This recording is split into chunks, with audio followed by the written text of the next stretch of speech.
Hello YouTube and welcome to a brand new video, and as you can tell I am joined by one of my best mates, Jamie Arrowsmith. Hello. So today we're going to be ranking Doctor Who series 1 to 12. Yeah, we're all desperate for some Doctor Who content after the delay. Wow, yeah, with the bad news is series 13 is going to be delayed, but the good news is we've got a whole year to rewatch every single episode of Doctor Who from series 1 to 12. Or if you're a big fan like me, go back and start with the classic era. Yeah. So going straight into it with series 1. So, what did you think about series 1? Rose, yeah, perfect opener really, isn't it? You end up falling in love with the whole show again, bringing back the classic Enemy of the Autons. For me, I have to say Rose is a 10 out of 10 still. Yeah, 10 out of 10. It's an amazing one, but it kind of overslides Spearhead from Space from the season 7 story. Because you got the Nesting Consciousness, you got the Autons, and more than that, you got a brand new Doctor. Because with the Pertwee era, these were introduced way back in with the Pertwee era, and you had them back with Heckelson, so you had the start of two brand new kind of eras, really. Because back in 1969, they actually were going to cancel the show. Did you know? Really? Yeah, when Patrick Troughton said he was leaving, they were going to cancel it.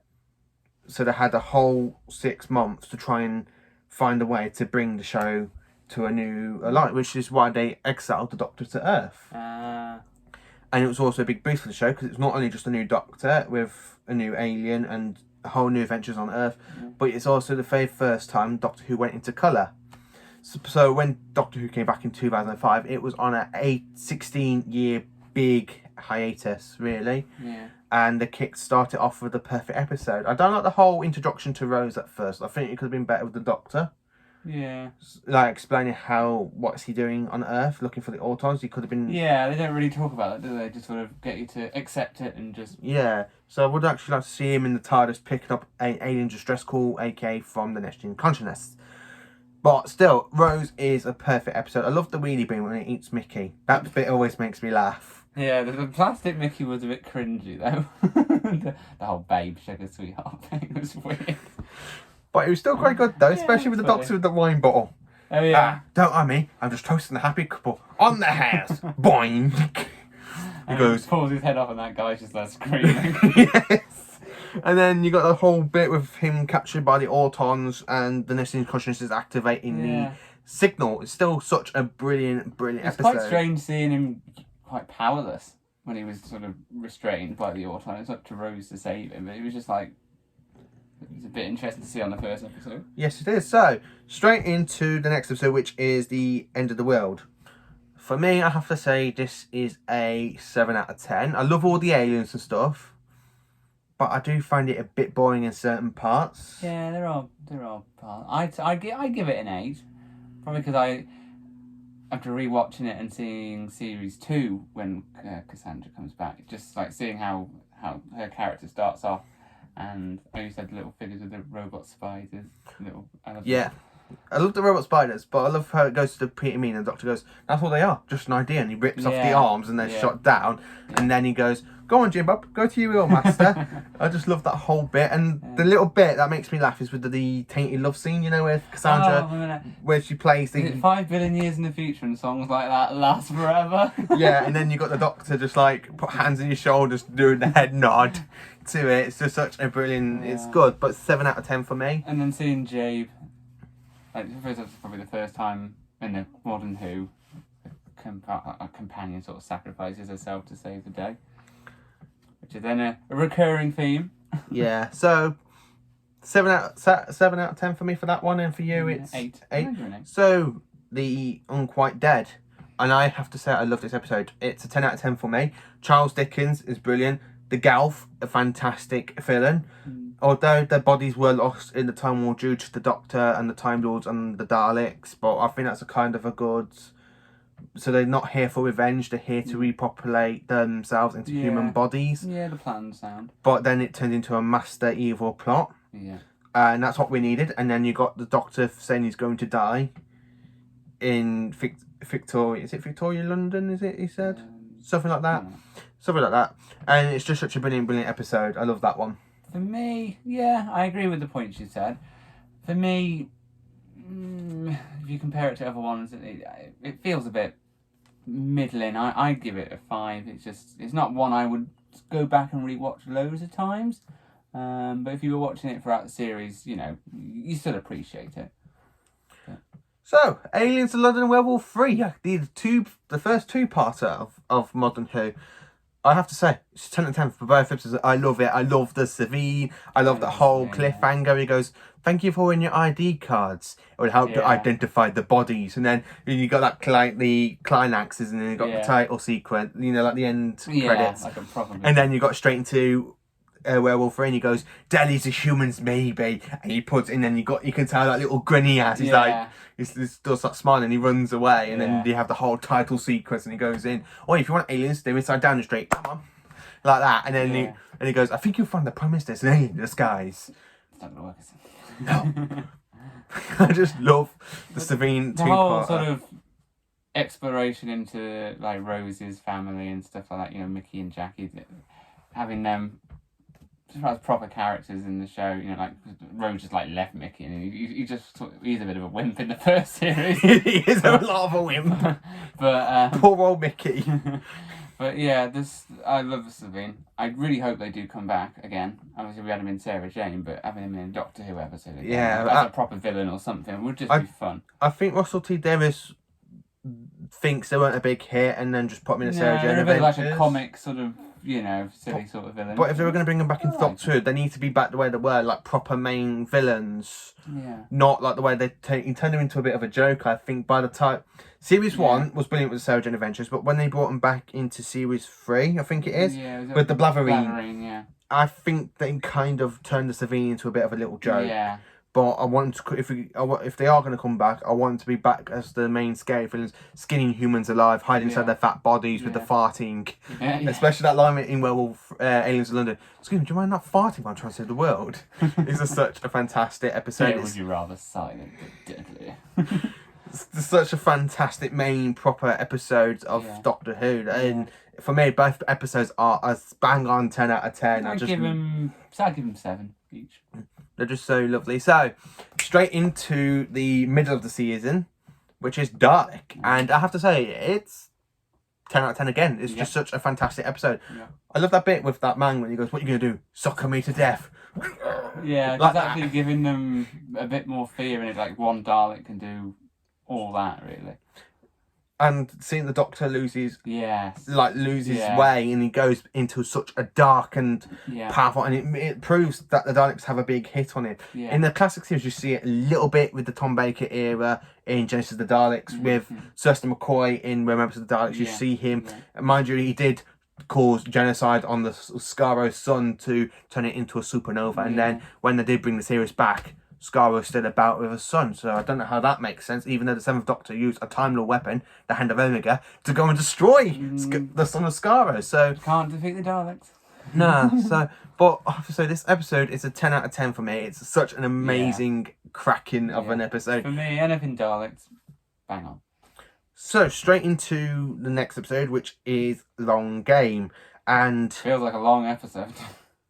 I find it too boring. For me, it's a 5. It's literally way, way boring. I give it a 4. I have to say, it's better than The End of Time, which I will say my point on The End of Time. My mate knows what The End of Time is for me, because he's disgusted by it.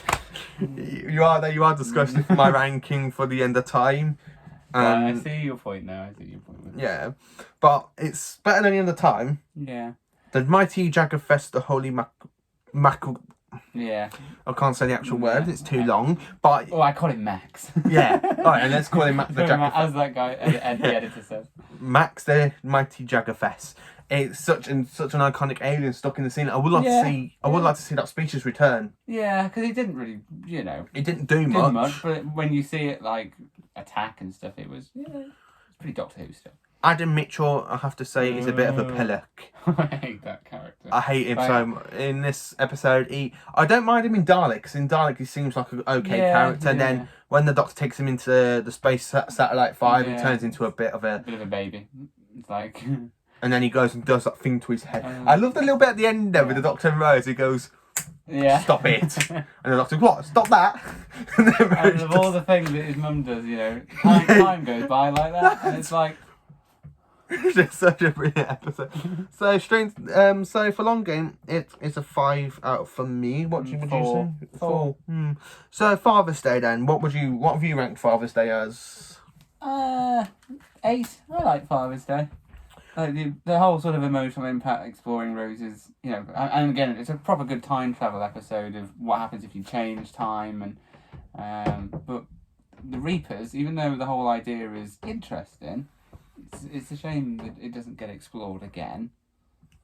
I really think the Reapers should come back. This is why this episode's 9 out of 10 for me. I love the Reapers, especially when they eat the Doctor and he goes, I'm the oldest thing in here, eat me. It's just such a fantastic episode. Heckleson is brilliant as this, but I have to say, Billie Piper's character's Rose really turns into a bit of a shy in this episode. She comes out of her shell a bit. Because you see her trying to save her dad and she's arguing with the Doctor about it. And that's what we need. We need a bit of conflict between the Doctor and the companion. Yeah. Which is one thing I hate series 2 about. There was no conflict between him and Rose, really. Loved up. They're all too busy loved up, and I hate series 2. When we get to series 2 in a bit, you will understand in my actual point review of series 2.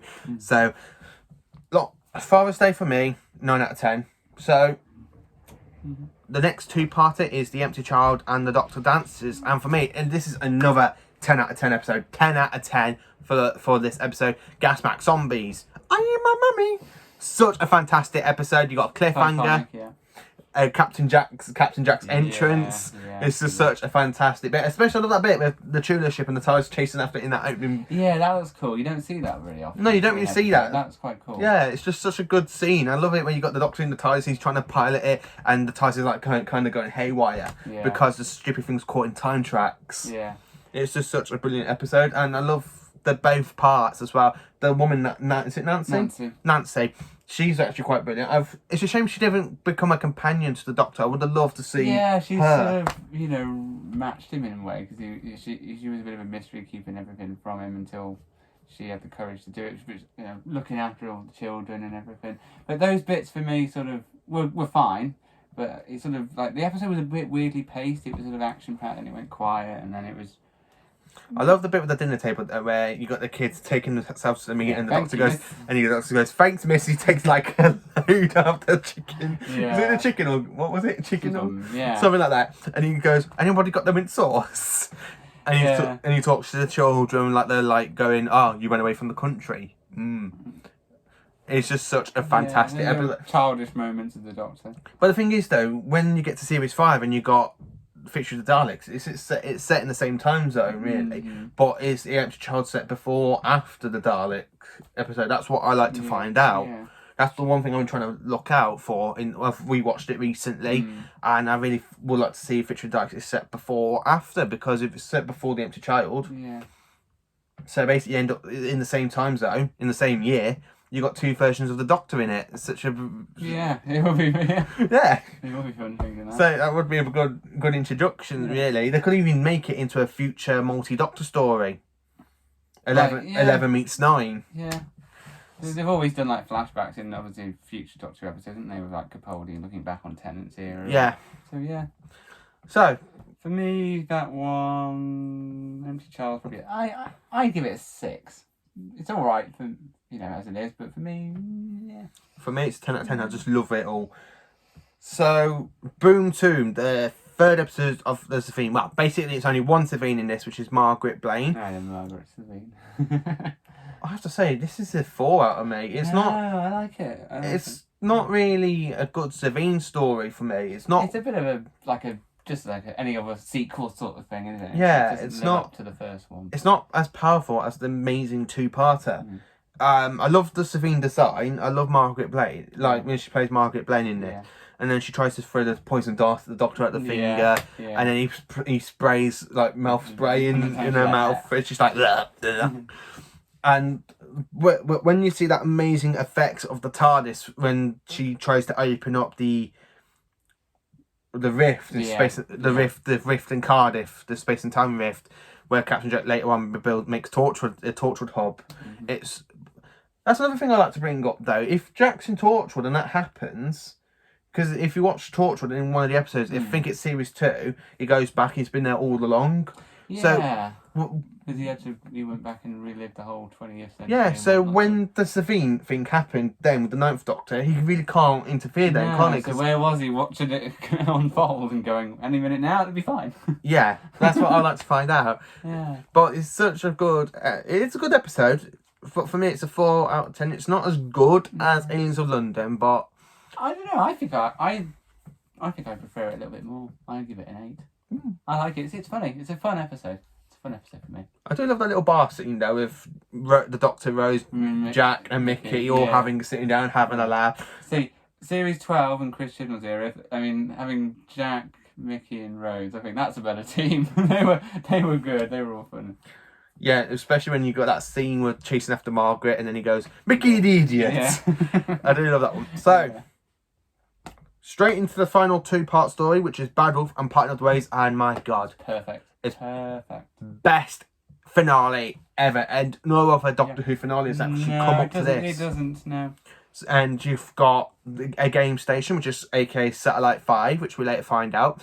Linda Moss, Linda with a Y, sorry. Mm-hmm. She's actually quite brilliant. She would have been good for a companion. She would have been, yeah. A bit of jealousy with Rose was a bit awkward, but she would have been a good companion. Yeah, she would have been a good companion. It's a shame the Daleks exterminated her.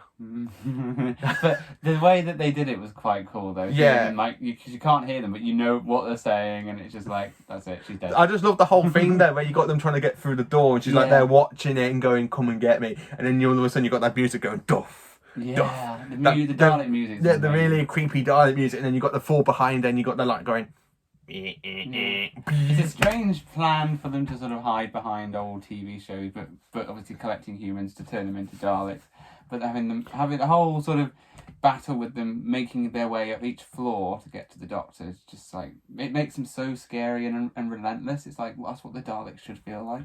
Yeah, it's actually quite a brilliant 2-parter. It's a 10 out of 10 for me, both episodes. Yeah, Was it for you? I agree, both 10 out of 10. Yeah. So, straight into series, kind of series 2-ish with the Christmas Invasion. And I'm sorry to say this, people, if you love the Tennant era, this is actually a 4 out of me. And this is where Tennant... 4 as well. The Doctor spends most of the time sitting in bed.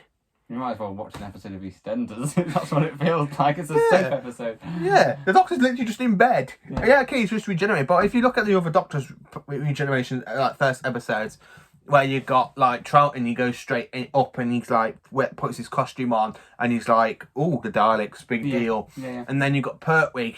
He ends up in hospital because he collapses at the TARDIS because the time was forced in. But he wasn't in bed most of the episode. He tried to get out of bed. He tried to escape from the hospital quite a few times. Then they stopped him. It's just, that's what... and then when you get Tom Baker, you just see him acting like a bit crazy with regeneration. They take him into the sick bay and he gets out of bed and Harry Sullivan goes, "Go back to bed, Doctor. You may be a doctor, but I am the Doctor." And then with Pete Davidson, you've got Cash Devalva, and he doesn't really rest in that episode either. So, a bit of a... So weak introduction. It is. Out of most of the classic era of the episodes and some of the modern stuff, like with the 11th Hour, which is a lot better than the Christmas Invasion, because the Doctor does not. No.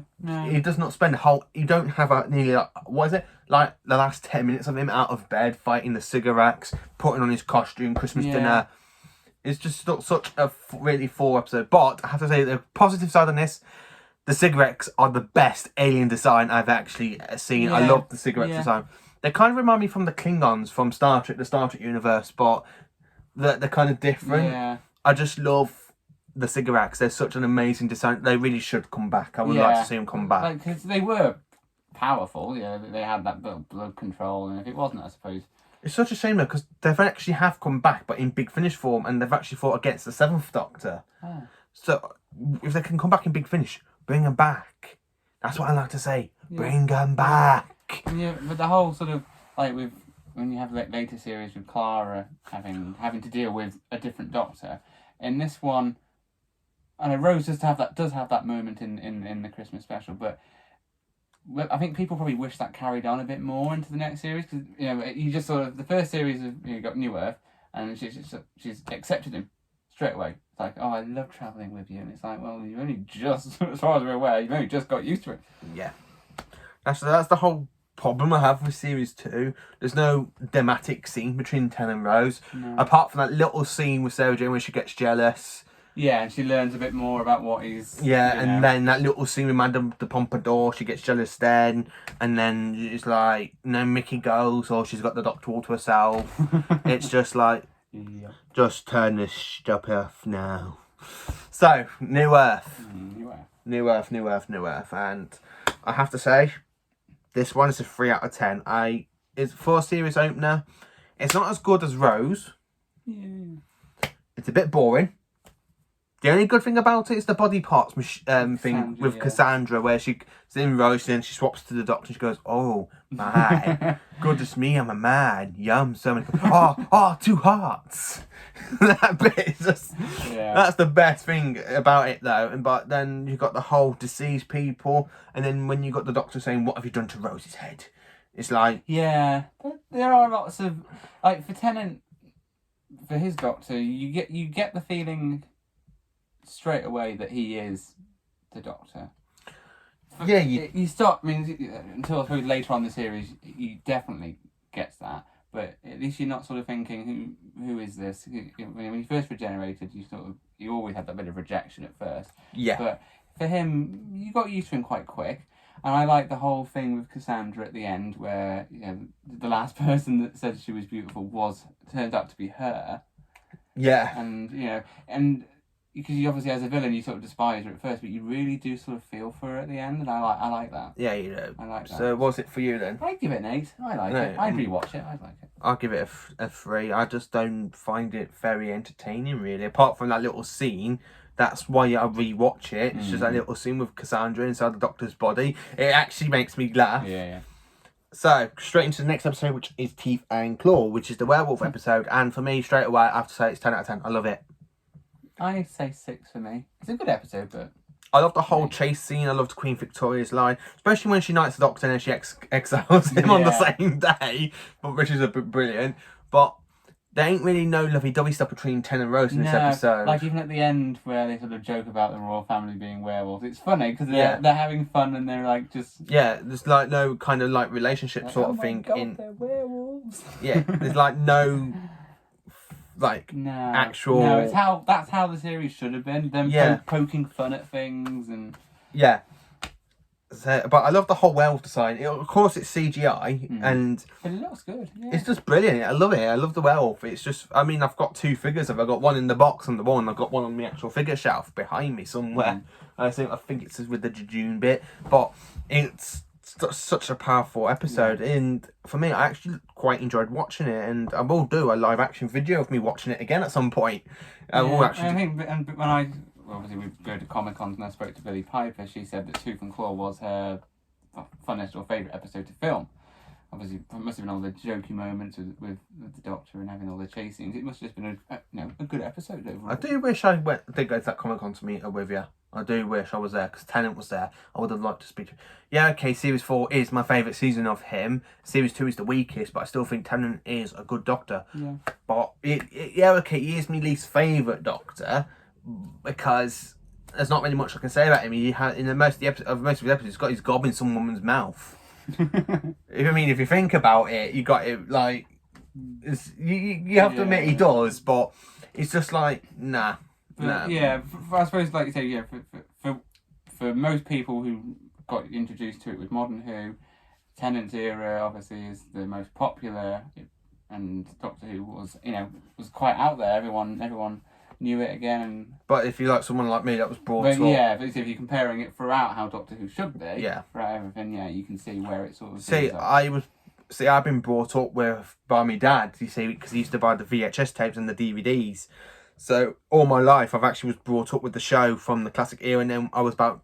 You wouldn't know this. I was actually 9 years old when Doctor Who came back. And then when Dalek was broadcast for Series 1, it was actually on my 10th birthday. So I was actually 9/10 when it first came back. So, and then we watched, and then like I said, I bought it with the classic series, and then 9/10 it came back. And then it's been on like for 15, 20, was it now 15 years, something like that? Yeah, 15 years it's been back, and 15 years later, I'm 24 years old. I'm still a big fan of the show. I've got a TARDIS kind of blanket thing. I've got, my room's covered in Doctor Who, so I have grew up with it.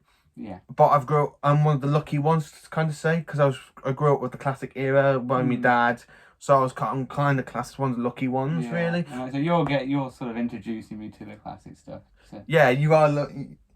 I have been doing that quite a while with you, haven't I? I've been every time I've bought a classic Doctor Who and I've got it, I give it you, and then and I think, and then you message me like a few days later, don't you? Or was it? Oh, it was days later. One of them, and you're like, oh my god, you were right. It's such a brilliant episode. Yeah. It's such a brilliant one. But for me, watching Tennant and Rose's kind of relationship sort of thing, it's not as good. I mean, I do prefer, to be honest with you, if I have to say, the best companion drama like duo I've actually quite love so much is actually between Sylvester McCoy's Seventh Doctor and Ace, because you got Ace trying to blow things up. The Doctor's like, how many times have I told you do not blow things up?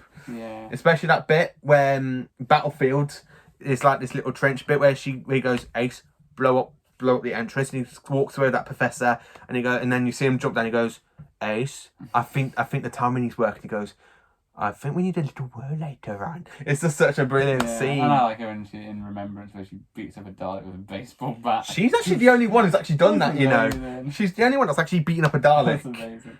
That's why I love the Seventh and Ace. And like with other relationships between the Doctor and companions like Sarah Jane, my second favourite. Nice. My second favourite has got to be the Doctor and K9's relationship. A robot dog and the Time Lord. It is just such a good duo. But with Tennant and Rose, I think, and I most probably get a load of hate for this, but there again, but I'm hoping people do see my point of view in this. I think Tennant and Rose is more like boyfriend and girlfriend kind of relationship, which really should have been. I don't really mind it with River. And no, that was handled quite differently, and that was all right. Just because their timelines were back to front, really. You don't really see. No. But it is. You don't. I don't mind it with 11 and River. It's just such a brilliant, kind of funny relationship between them. Off each other. But with Tennant and Rose, it's like, I just want to turn this off and skip to series 3. And then when you get to Martha, which we will say later on, it's like, oh my god. They don't learn. It's a bit frustrating. So anyway, what is it next? School reunion? School reunion. School reunion. How can I say this? 2 classic companions return, a cool new villain, the Krillitanes. I was about to say Carrie Knights then, but never mind that one. Well, they are in episode 3, right. So yeah. But Krillitanes, 2 classic companions, Mickey returns, Rose, the Doctor, all investigating a school. I have to say, Sarah Jane with the TARDIS, when she sees the TARDIS at first, you would have thought you would have seen her jump with joy, wouldn't you, since she's been a companion before. Yeah. But she kind of looks horrified when she sees it. And then that scene where you've got Tennant standing, and she goes, you regenerate again? He goes, yeah, half a dozen times since we last met. Yeah, they sort of brush past that, don't they? Yeah. You know. But I love the bit with I'm sorry, but K9 is one of my favourite Tom Baker companions. Oh, so when she lifts up the blanket in his car with K9, I mean, I'm still doing it now. Yeah. I'm like, K9. Yeah, it's a good. I love K9. It's a good genuine reaction. I mean, if you look on the top of my wardrobe, as you can see, I've got me own K9. I love K9. He's a bit of a robot dog, and I'm a bit scared of dogs myself in real life, but I really wouldn't mind owning a robot one because I just love K9, and I love the little chemistry Tennant has, because Tennant, you can tell Tennant at this point is a fanboy. You got Elizabeth Sladen, who's back. You got John Leeson, who did the voice of K9, back, and you can tell that Tennant's really like a proper going, oh my god, I'm such a fanboy in this episode. Yeah.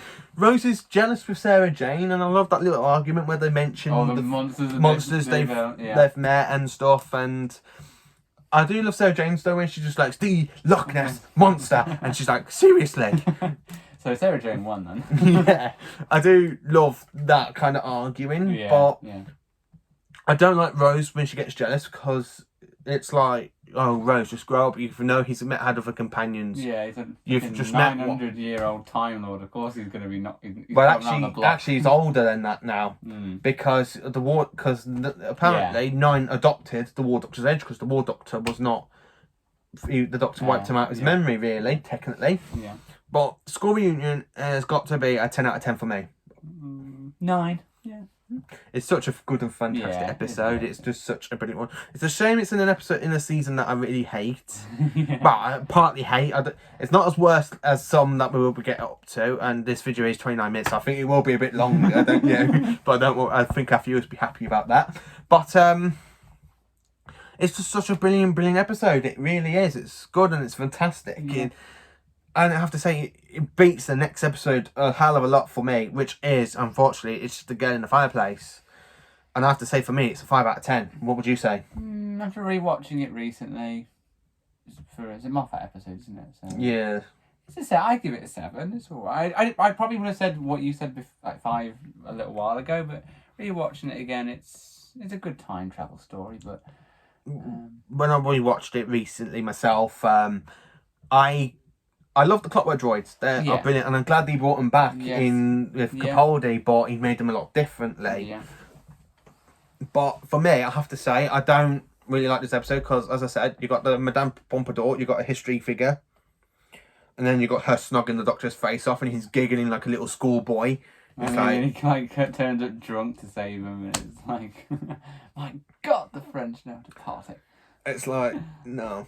I mean, it's quite nice with the lockdown stuff that they released that we went. And then the rewatches of lockdown, and I did join in with a few. You see how sort of devastating like all the repairs that they did to the ship out of the people and Madame de Pompadour, and they must have used her in the end. It's just it's quite a dark episode. It's dark. It's just a few things that does my head in about the story. I love the bit where he goes into the room and he goes, "You've been scanning her brain." And then he goes, "Monsters have nightmares." He goes, "What does monsters have nightmares about?" Me. I love that little bit, but I hate the relationship with Madame Pompadour forcing herself on him. Like when she kisses him, it's like, no, he's a Time Lord. Stop with the kissing, because the kissing was brought in with Paul McGann, and since Paul McGann's in the TV movie came in, they kind of kept the kissing in until with Capaldi, and it's like, it's like no. No, I don't like the Time Lord kissing people. It's one of the problems I've got with Tennant. He's the one Doctor that always goes around smooching on people. He really is, because Eccleston, he does it with Rose, but you see him trying to get the time that wasn't yeah. Then you got 9, 8 and Grace. It's like a goodbye kiss, and I don't really mind that one too much. But with Tennant, it's like nearly in each season, he's like snogging people's faces off, and then when you get to series 4 with Donna, there's no kissing in it. No. It's just that's why it's such a fantastic one. Yeah, but they did it funny in that Unicorn and the Wasp episode. That was funny. That was trying to get the poison out of him though. That's why I'm not saying it's not the worst one. No, but I really hate the kind of Tennant going, "Oh, I'm going to smooch your face off all the time." So like say for the next episode, it is the Rise of the Summoner and Rage of Steel, and I have to say this is a 10 out of 10 for me. Both, yeah. I love these two. I love this 2-parter. It's a good introduction to like for you, this is your very first story with the Cybermen. Yeah. But for me, I was brought up with Earthshock, Revenge of the Cybermen, the invasion kind of, and such like Attack of the Cybermen and Civil Nemesis. I kind of grew up with the Cybermen, especially Tomb of the Cybermen. That's one of my personal favourites. But nothing can beat my first favourite, which is Earthshock. And when I saw the Cybermen, the new design of the Cybermen, when I heard this, I love the new design. I don't understand what's the point of the C on the chest. Yeah, like they're turning them into a brand. I think that's a bit... You wouldn't have a D for Dalek on the Dalek casing, would you? No. So I don't... For me, I do have to say, I love the Cyberman episode. I love that it's such a strong, powerful... And it gives people fear. Yeah. You like say for me, you saw them for the first time, and you instantly like them. And it's actually the second Doctor Who kind of story set in a parallel universe, because the very first one was way back in 1970 with John Pertwee in Inferno. So it's kind of it's really brilliantly to go and see they're doing more with a parallel universe and a parallel Cybermen. And it's Mickey's coming of age episode, isn't it? It is. Mickey goes from Mickey the Idiot, or Mickey the Scorno Idiot, as I call him, or Mickey the Wimp. But he comes into his own in this kind of episode with Mickey meets Ricky. Then that's a good... After the joke that Christopher Eccleston Doctors does with that. That's quite funny that they kept that in there, and all the alternative version is, we'll put Ricky in there. Oh my God, it's another Mickey. It's Ricky. It's just such a brilliant episode. I love that. And I love when the two Mickeys are running and then you got Mickey trying to save Ricky and then you got the Cybermen coming in and then they'll just electrocute him and he falls to his death. And then when he does that like face impression that Ricky does. you sort of it plays with you then. You think it's him, but yeah. I like that. That was clever. It's just brilliantly, really, really brilliantly done. I love Rise of Salmon and Age of Steel. I love the cyber control as well. I love the whole brain. I love the brain. I love how he's in the chair with the wires pumped into him. And then when the Doctor messes up with the salmon and gives them back their emotions, he goes, "What have you done?" He goes, "I'm showing him what you've done to him, Lunik." Yeah. And I love it how the cyber controller chases after them onto the blimp. It's just such a good episode. I love it. I mean, you see in one of the scenes with all the Cybermen stepping out of the chambers, you see some of the ones with the guns, which they used in the finale. Yeah. But it would have been nice to have seen that in that episode a bit more. But I love how that one where they hide behind the bin and he uses the Sonic to get out of the way. I don't think I like that bit though. How did that confuse them to leave him alone? That's what I like to know. That is one of the things, but like I said, these Cybermen are humans but with robotic technology, and the Cybermen have always been kind of humans put into robot casings. I mean, my favourite has got to be Tomb of the Cybermen for a Cyber Control episode, but for a proper Cyberman story, it's Earthshock. But this is in one of the top 5s. I mean, I've done a video on my channel, which you all may have watched, which is my top 3 Cyberman stories, if you've watched that yourself, I think. Yeah. And I said that Earthshock's my favourite, and then The Invasion, and then Search Up the Cybermen from Series 12. But Rise of the Cybermen and Age of Steel are literally straight after Search Up the Cybermen. Yeah. Even though I hate Series 2, I do like it, and I love that. Some good episodes. I love that bit though with the Doctor, where you see this, like them coming out from Blurred, and then you got the Doctor going, "I've seen them before." She goes, "What are they?" And he goes, "Cybermen." And then Rose brings that little mention of the cyber head from Dalek, and I love that little cameo sort of thing. That mention. Yeah. It's just such a brilliant episode. So for me, it's a 10 out of 10 for both episodes. Both. So The Idiot's Lantern. Oh my god, this has got to be a 2 out of 10. I like it. I'd like to say so. Feed me. Oh my god, just shut the hell up. I don't know. All right. It's a weak sort of villain in that respect. I don't know. I still find it an episode I'd rewatch though. I wouldn't.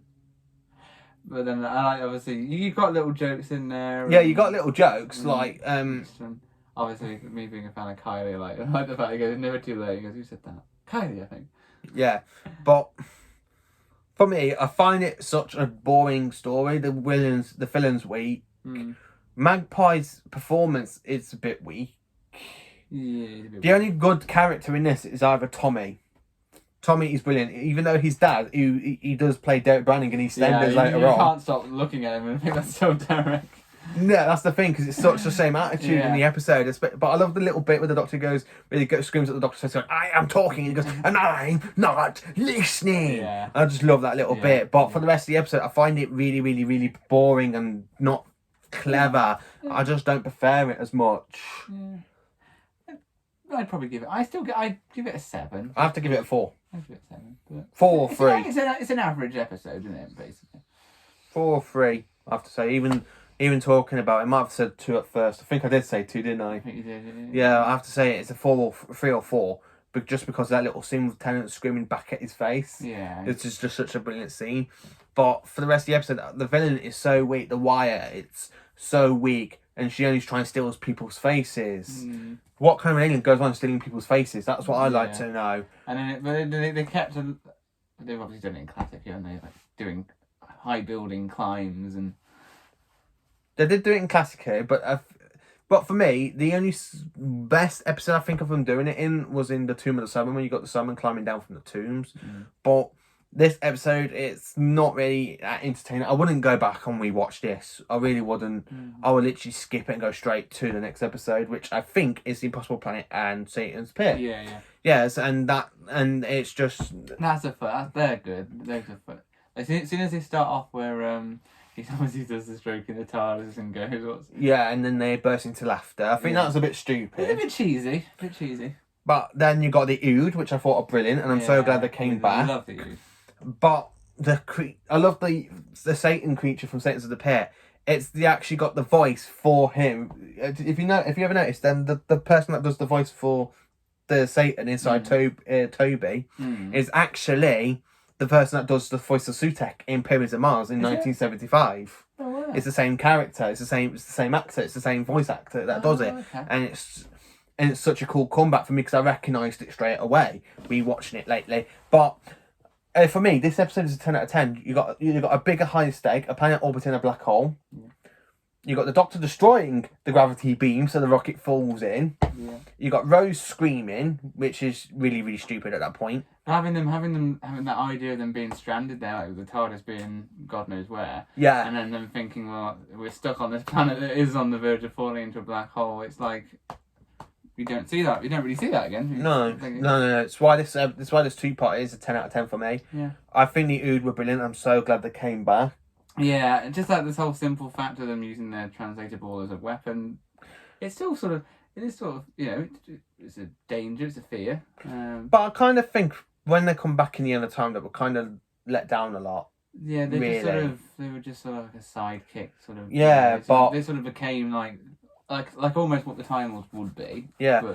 But I have to say, this episode is such a powerful episode. I love the Ood, when especially got the Beast talking in their head, and he says, "Oh no, it should be basic 30." He's like, "No, it's basic 100." Yeah. And he goes, "He is awake, and you will worship him." And that's so freaky. And you got all of them saying it at the same time. Yeah. It is a brilliant. And it becomes so iconic because the spacesuit that he wears in that episode gets used again and again. And again, yeah.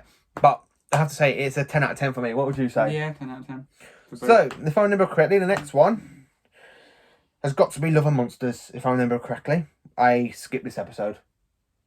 Yeah. I do skip. I have to admit, I was rewatching it. I did turn it on for a few minutes. I loved the little bit of the hikes. The hikes bit, and you got 10 going, "I said not blue." And then you got them chasing around. That bit's funny. But I think the rest of the episode is pretty cringy and boring because it's not got the Doctor in it as much. Yeah. It's literally just about this little group called the Lindelot. It's boring. I have to say, the Sorbloft is a good creature. But that bit where you see him running around half naked in underpants, basically it's Peter Green with faces on his belly and going around with a walking cane going. Yeah, I think he sort of regrets being in the most hated, or weirdest Doctor Who episode. I don't know. I think he did enjoy it at the time. Yeah. But for me, I hate this Sorbloft. I think it's not a really good character. Although he's from the twin planet of the Rex Laboratories. Which is a funny link, as opposed to the... Which is a funny link to the Savine. But I kind of think that it was kind of wasted a little bit. Yeah. I would have liked to see the Sorblofts come back at some point. But there again, the Daleks took Clom in Series 4. Yeah. So did they exterminate all the Sorblofts? That's another thing we need to find out. Yeah. I would like to find that out, if the Sorblofts are still about. True, yeah. Because you had the Daleks, if they were going around exterminating... Yeah, if they only wanted the planet, they don't want they'd have killed all the humans if they wanted. Yeah. They tried to kill all the humans, but did they kill all the other species that was on the 24 planets? That's what I'd like to find out from. But I think the Sorbloft is one of the weakest kind of villains, sort of thing. I love the design, but I hate it when you see him running in his underpants, screaming with the cane. Yeah. And I mean, the whole sort of consequence of it for Elton, and you do feel for him, but then at the end where they have that sort of moment. Oh my god, with the face in the slab. It's like when we have a bit of a love life. It's like, oh yeah, please just. What the hell's supposed to happen? No. Oh. So that's why. It's a weird one. It's a very weird. For me, it's literally a 2 out of 10. I have to say, it's a 2 out of 10.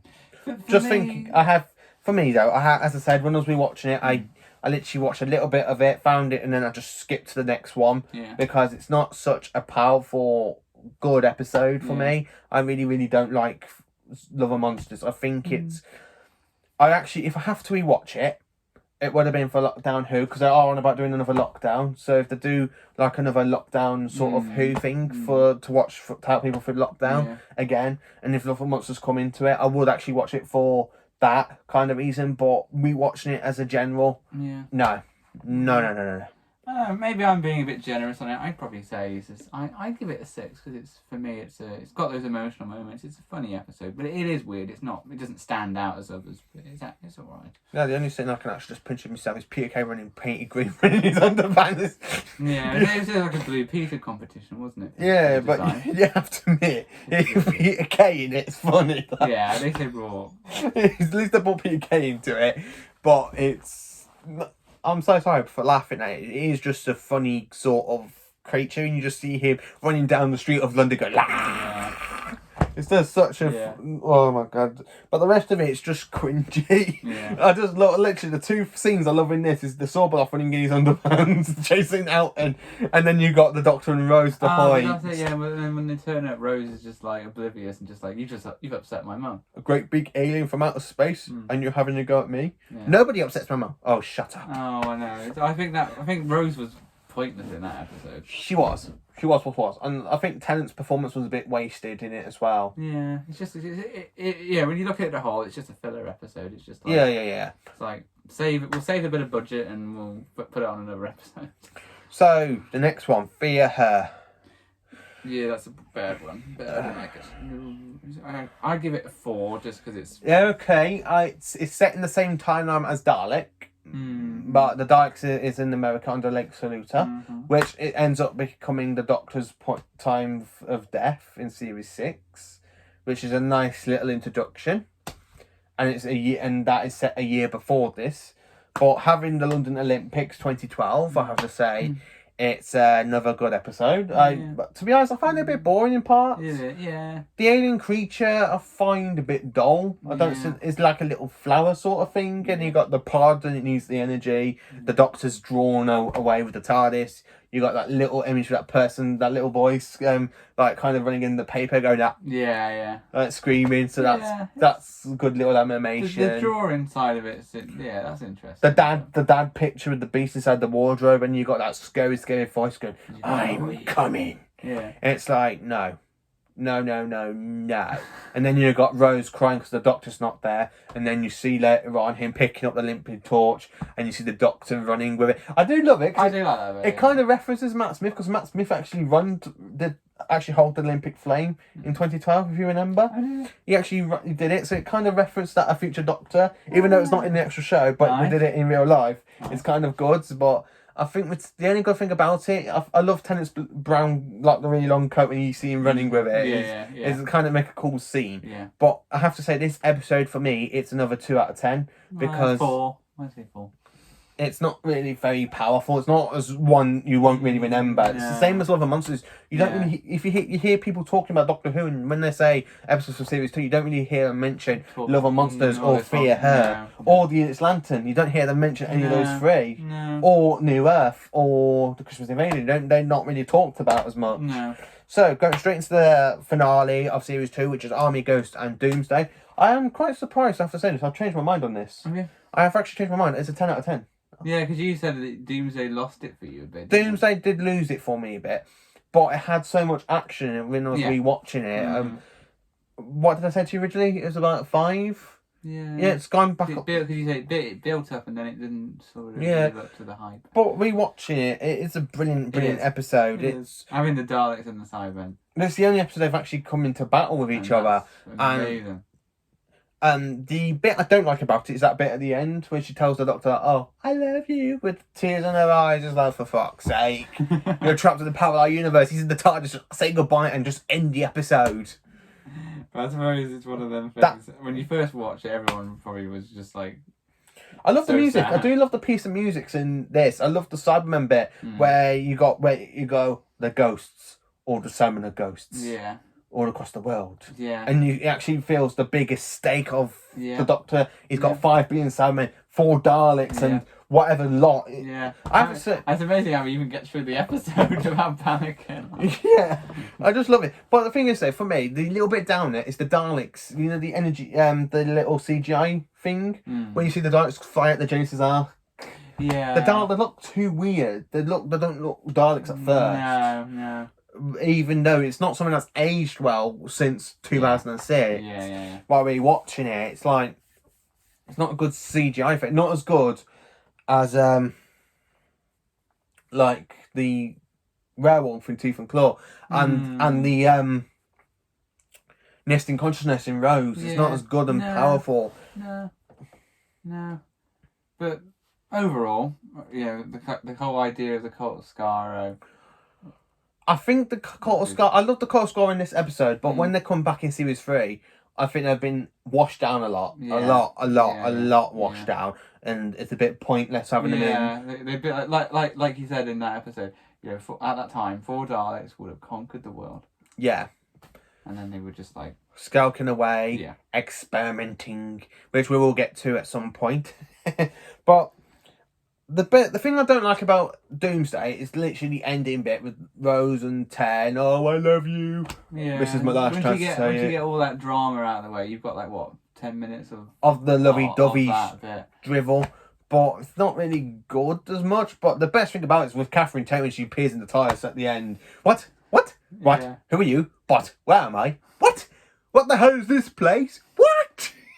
Best cliffhanger. That's one of the greatest cliffhangers you could. It's one of the best cliffhangers, but it's not as sorry to say this, but it's not as powerful as Parting of the Ways for a finale sort of thing. Just like one of them jokey ones that they do. But it's just if you had Rose exterminated, then it would have been better. Yeah. For me personally, I do like Rose in series 1, but in series 2, I think she's a bit pointless in it. Yeah, they still just... There's no direction for her. That she doesn't grow, she doesn't change, she's just the same throughout the whole series.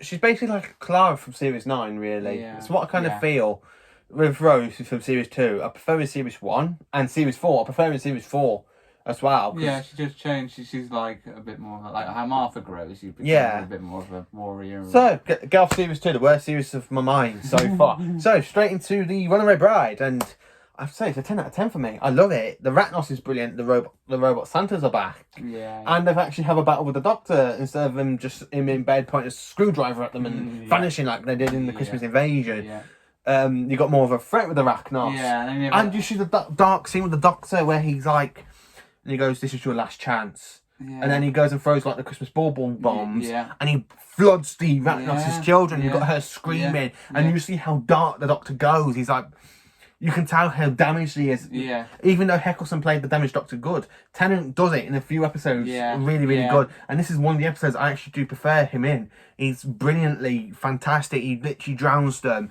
And it's down to Donna to get the Doctor out there before he drowns himself. Yeah. And that's all...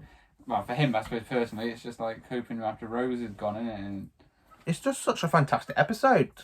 It really is. Hang on, what percent is my battery on before... so I can put it on charge? 82%, that's okay, that's not bad. Yeah, yeah. Catherine Tate as Donna is in that episode. She's quite feisty, quite funny. I love the comedy. I love the comedy. When you hear when we were growing up watching the series, when we found out that she was coming back to be the companion, it was like, yeah, great, can't wait. When I found out, I kind of was actually excited for it because after watching series 2 and series 3, I did love series 3 when it first broadcast, but looking back at it, it's one of the weaker ones for Tennant, I kind of think. It's better than series 2, but not as good as the series 4. But I have to say, I love the chemistry between the Doctor and Donna. It's such a good chemistry. There's no hint of relationship sort of thing there. And it's brilliantly, especially when she has to go at him as often as she does. Yeah. And it is such a good chemistry. Who's the guy you're marrying? Lance. Good luck, Lance. Oi, no stupid Marsh is going to get me tomorrow to help you. Yeah, it's just the whole... I'm not from Mars. The whole thing is just so it's funny. just such a fantastic episode. It really, really is. Yeah. And it is more of a powerful one as well. Yeah. When you think of Christmas specials, this is one of the best ones. Yeah, I give it an 8 compared to... The Christmas Invasion, for me, it's the worst Christmas episode. Yeah, it will be forever, I think. Well, actually, no. No, I don't like the Doctor Wood in the wardrobe, but we'll get to that. I don't like that one. You don't like that one? I don't like that one. I kind of like it because it's got a cool reference to the Caves of Androzani because the planet is actually Androzani before it turns into a dust land. I'd probably appreciate it more if I need to watch some more classic. So I kind of... I think it's the same planet because it's the same... It's mentioned the same planet, Androzani, because the planet was actually called Androzani Major in that story. So I think it's the same planet, but they use acid rain. And I think it's the same planet kind of sort of thing. So I kind of love I love the Case of Androsani. It's the best regeneration story for any Doctor to go out with. And we met Peter Davis, and he also told us that himself. Peter Davis actually told us in person. His best episode he ever did was Case of Androsani. Yeah. So anyway, we're getting off topic here now. So straight into series 3 with Smith and Jones, and I have to say, rewatching it, this episode has grown on me a bit more, but not as much. Yeah. So it's a 6 out of 10. For me, 7. Yeah, it's a decent starter. The Jejune are brilliant. Yeah. I love the Jejune. They've obviously become so iconic that they're used like the Savine. They come back in Sarah Jane. They have recently come back. But that kiss between the Doctor and Martha, that genetic transfer. Oh, that started it all off again. Yes, it bloody did. I hate. Because you can even tell at the end of the episode where she goes, just for the record, I only go for humans, and you can see her face is like, yeah, you're lying. You like him. But I love the alien they're looking for, the plasma for. Yeah, the whole idea of drinking the blood straw. It's just such a brilliant one. Good. I love it. Simple but so effective. And strains Mr. Skinner alive, and she drains him dry. It's literally a good it's actually quite. And then he acts stupid with it, like we're on the moon and there's space rhinos. I love the bit where they're being chased from the slab in that scene where they're running around the hospital trying to find, and then I get to the X-ray room and he literally burns out his sonic screwdriver. Goes, what happened to my sonic screwdriver? Yeah. I love my sonic screwdriver. She goes, Doctor, and he throws it. And goes, you call me Doctor? Yeah. And then he goes, I've got an experiment in my left shoe. Itches. Yeah. And then she throws the shoe in the bin and he goes, oh, hang on. I looked after anyone's shoe, and he throws the other one in and goes, barefoot to the moon. No.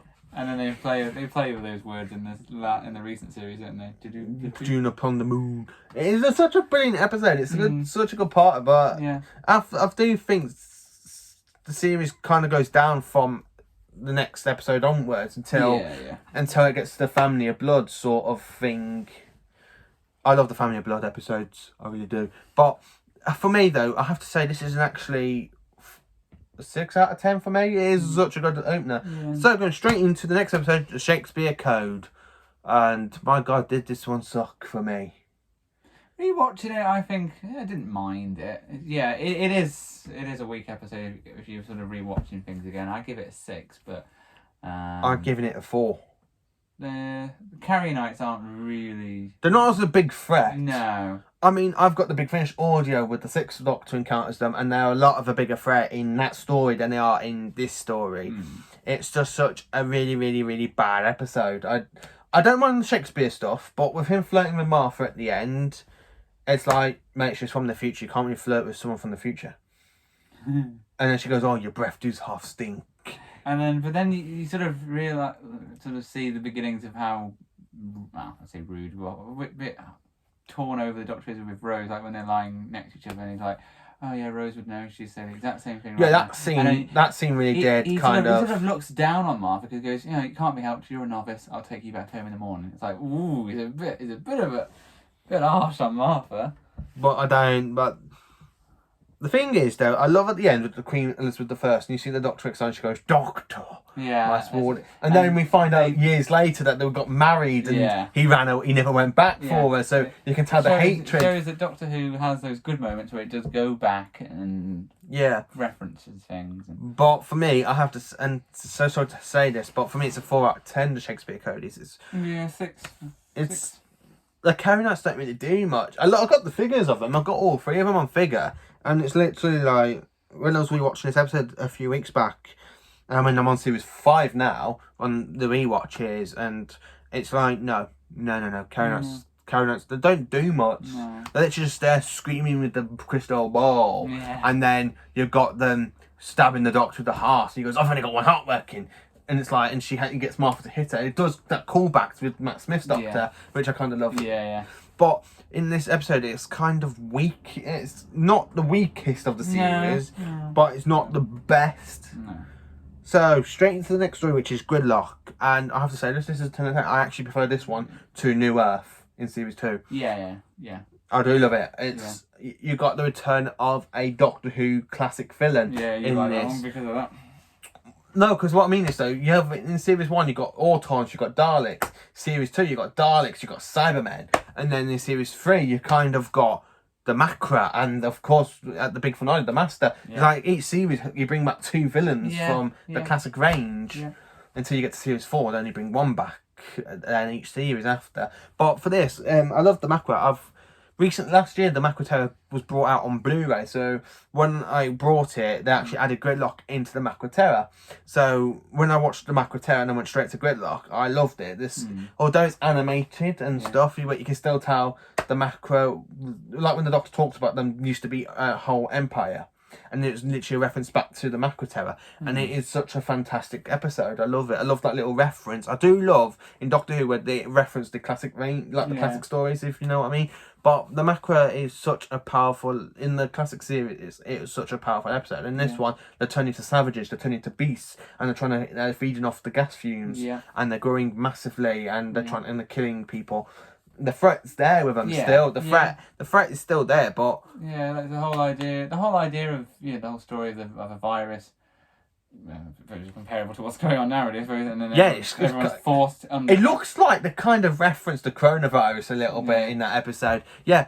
Russell T Davies, are you from the future? Did you know about the coronavirus? That's what I like to find out. Because if you think about it, they call it bliss. And it's a virus that's spread through the whole planet. Yeah. And then when you watch it now, we got this parametic with the coronavirus made by the Chinese people. It's like it's like kind of a good reference. We should really watch that episode more and then make flying cars and we have to live in that car. It's what like sci-fi series do, don't they? They create these ideas that do seem possible and you can imagine it happening. Like say Face of Bow. Oh, the Face of Bow dying. That one made me cry a bit. Rewatching it, I had a little. I have to admit, I did have a tear in my eye. Seeing us get introduced to him for the last 2 series and seeing Novice Haim and. And then when he brings that speech, going, "You are not alone," and it's like, it made me go, "Oh, what does he mean by that?" When it gets you pumped. Seeing that at the end of the series, where you see the letters, and then you go, "Oh my god, how did I not see that?" It's amazing. And then you have that little at the end of the series. You have that connection with Captain Jack saying he's the Face of Bow. Yeah. So I would like to say at some point. I hope it's in series 13. If you wouldn't mind me saying, going on a little bit off topic here, I would actually like to see Captain Jack turn into the Face of Bow. Yeah, just to see it on screen. Because if you think about, because then it does like kind of loop thing back. Because Jack Met's 9. Then 10, now 13, then having turned into the Face of Bow, and he goes back and sees 9 as the Face of Bow, goes back and sees 10 as the Face of Bow. It'd be kind of a like cool, sort of loop sort of thing. He always says, doesn't he? Always wonder, because you always think with him living forever, his body is going to age. Yeah. Over time, what is he going to look like? He's going to turn into a big face in a jar. It still makes me laugh. Even now, John Barrowman's going to turn into a big face in a jar. It's quite, it's something that Jack would do, even when he sees the Ninth Doctor after billions of years in the future. He doesn't say much. He can't say anything because he doesn't want to mess up the timeline, and he's just like, when you rewatch the episodes after realising this, you sort of appreciate that character more, and you go, wow, that's Captain Jack. So if it is Captain Jack who turns into the Face of Bow, it would be interesting to see and have that introduction, so he ends up meeting 3 of the Doctors. But the Face of Bow dying is a bit... Wow, I did have a little bit of a tear in my eye for that bit. It is such a heartbreaking scene with him dying, and you can tell the Doctor's hurt that the Face of Bow's dying and stuff. Yeah, because he really builds up how old he is. And I would have loved to see the Face of Bow become a companion, but obviously he can't leave the TARDIS because he's in the jar. I would have loved to have him, if he's right by the TARDIS doors, the face in the jar, and the Doctor talking to the Rose, and he talks to the Face of Bow, and he says to the Face of Bow, "Look after the TARDIS while I'm gone." That would have been a good sort of thing for me. Although it'd be a waste of a character. Keep him referenced somewhere else. Yeah, that's what I mean. I would have loved to see the Face of Bow join the Doctor's TARDIS, at some point. But we got what we got, and it was such a powerful ending. It really was for his story. So going straight into the next 2-parter, and I have to say this one is a 2 out of 2.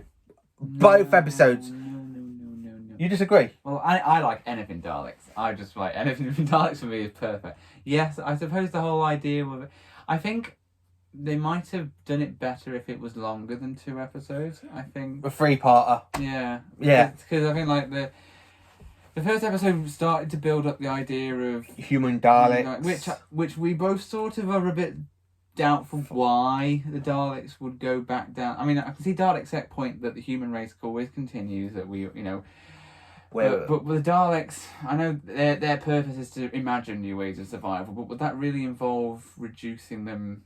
Because they think they are the supreme beings. Why would they turn themselves into something weaker when you still got Dalek weapons? Yeah. They're not exactly going to breed as humans, And are what's the point of the big slaves? Yeah. That's I know when you look at the Daleks overall. 1 o'clock. So we've just been going on for an hour so far. Oh right, it's going to be about 3 hours, isn't it? Because you're here till 4, aren't you? But when you think about the Daleks, I know they can't really build things themselves. You always think how they do it. I suppose maybe that's a reason, but for me, that this episode will always be a 2 out of 10. It's not as powerful as the Dalek stories have been afterwards and before.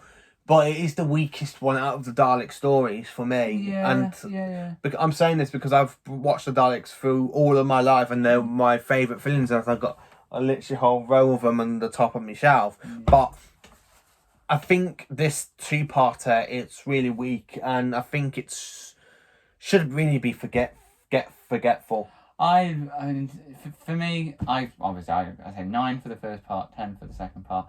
I've got moments where you've got Solomon where he does that speech, and the Dalek shoots him on the spot. I'm thinking, and the Doctor has that little padding. That scene is so powerful. I agree with you on that one. We both got the same point. And the fact that the Daleks, the Khan, Faye, and Just, they betray Sek and go their own way and do that. That was quite cool. But one thing that frustrates me so much, I know the Doctor has to keep going on forever and ever and ever, but the Daleks have so many moments where they could just shoot him. They had so many moments to kill him and they didn't. And I'm thinking, why? Just get it over and done with.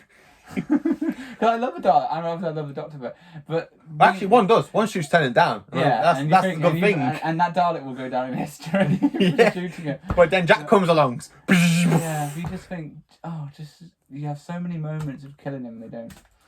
But then they have to, like Moffat does that sort of passing statement in Asylum where they go, that's why we've never been able to kill you, because they love the fact that they hate the Doctor. And they think hatred's beautiful. But I'm thinking, that's just an excuse. That's an excuse. Yeah. Right, going straight into the next one, because if we stay on that 2-part, we're both going to have... I think we both will have a little fallout then. But the Lazarus Experiment, and oh my god, this one sucked. Mm-hmm. I don't know if it's for you. I don't know if it's to say if it sucked for you. 3 out of 10. It's a 1 out of 10. 1 out of 10. It's one of the worst episodes ever, really. I don't know. He's got waste of Mark Gatiss' character. Waste of Mark Gatiss'. Yeah. It's the monster looks awful. It's a CGI face stuck on a whatever it is. It's just playing that is an option that humans would look like is just rubbish. Yeah. That's rubbish. It's just a bad episode. Let's not talk about it anymore. Yeah, let's get that one. 42. Oh my god, this one still sucked for me. I don't mind it. It's an average episode, but I don't mind it. Literally, this one's a 2 out of 10 for me. I'd give it 7. I think the characters were a bit of a waste. Running around in a spaceship, the sun is alive and going, burn with me. They could have thought of a better threat than that, really. Yeah. But it is what it is. I can't say much about it. It is another episode I skip, to be honest with you. I watched half of it and then I skipped it. I can see where you're coming from, yeah. It's not such a good, powerful episode for me. I think the only thing about it is Tennant being really, really good. And then when you see him screaming and saying it's all your fault and other stuff, it's a good story, but I skipped at the end. At the end, I just skipped it. It's very average. It is very average. I literally got to that bit with him burning people and then where they try and freeze him, and I literally just turned it off and went straight to the next episode. I have to admit. I got a bit bored in it. I did get bored in it. It's not very rare I get bored in Doctor Who episodes, but they aren't worse, because the very worst one for me is the season 21 story, the Twin Dilemma. That is the very worst one for me for Classic Who. But for Modern Who, there are a few episodes in this run that do suck and I don't really like as much. So going straight into the amazing Human Nature and Family of Blood, and oh my god, this is a 10 out of 10 for me. I love this episode. The Doctor turns himself into human to hide from the Family of Blood just to be kind. Yeah. It's actually quite good. He does it to be kind, and it just shows the Doctor's like, he's all this powerful Time Lord. He's this powerful enemy. Yeah. You have those moments where he battles Arachnos and he does that, But on this occasion, because like you say, they obviously need to have the time on because they need the energy to live, but he can't. So Yeah, he instead of like killing them or do Yeah, it is such you appreciate that. It's such a brilliant two-parter. It really is. And then I love that little bit in that scene with the spaceship when the Doctor's like, "Oh, I think you've been changed by they've been tricked." Yeah. And he goes, "But I still give you one word of advice: run." And then he literally lets him live forever. He traps one inside a collapsing star. Yeah. He traps one in a Death Star, one in a mirror, and he turns one into a scarecrow. And you see those dark moments of him again, and you think, "Wow, it's brutal." Sometimes I just love that episode. It's such a fantastic and Tennant playing John Sim, and the thing is though, John Smith, the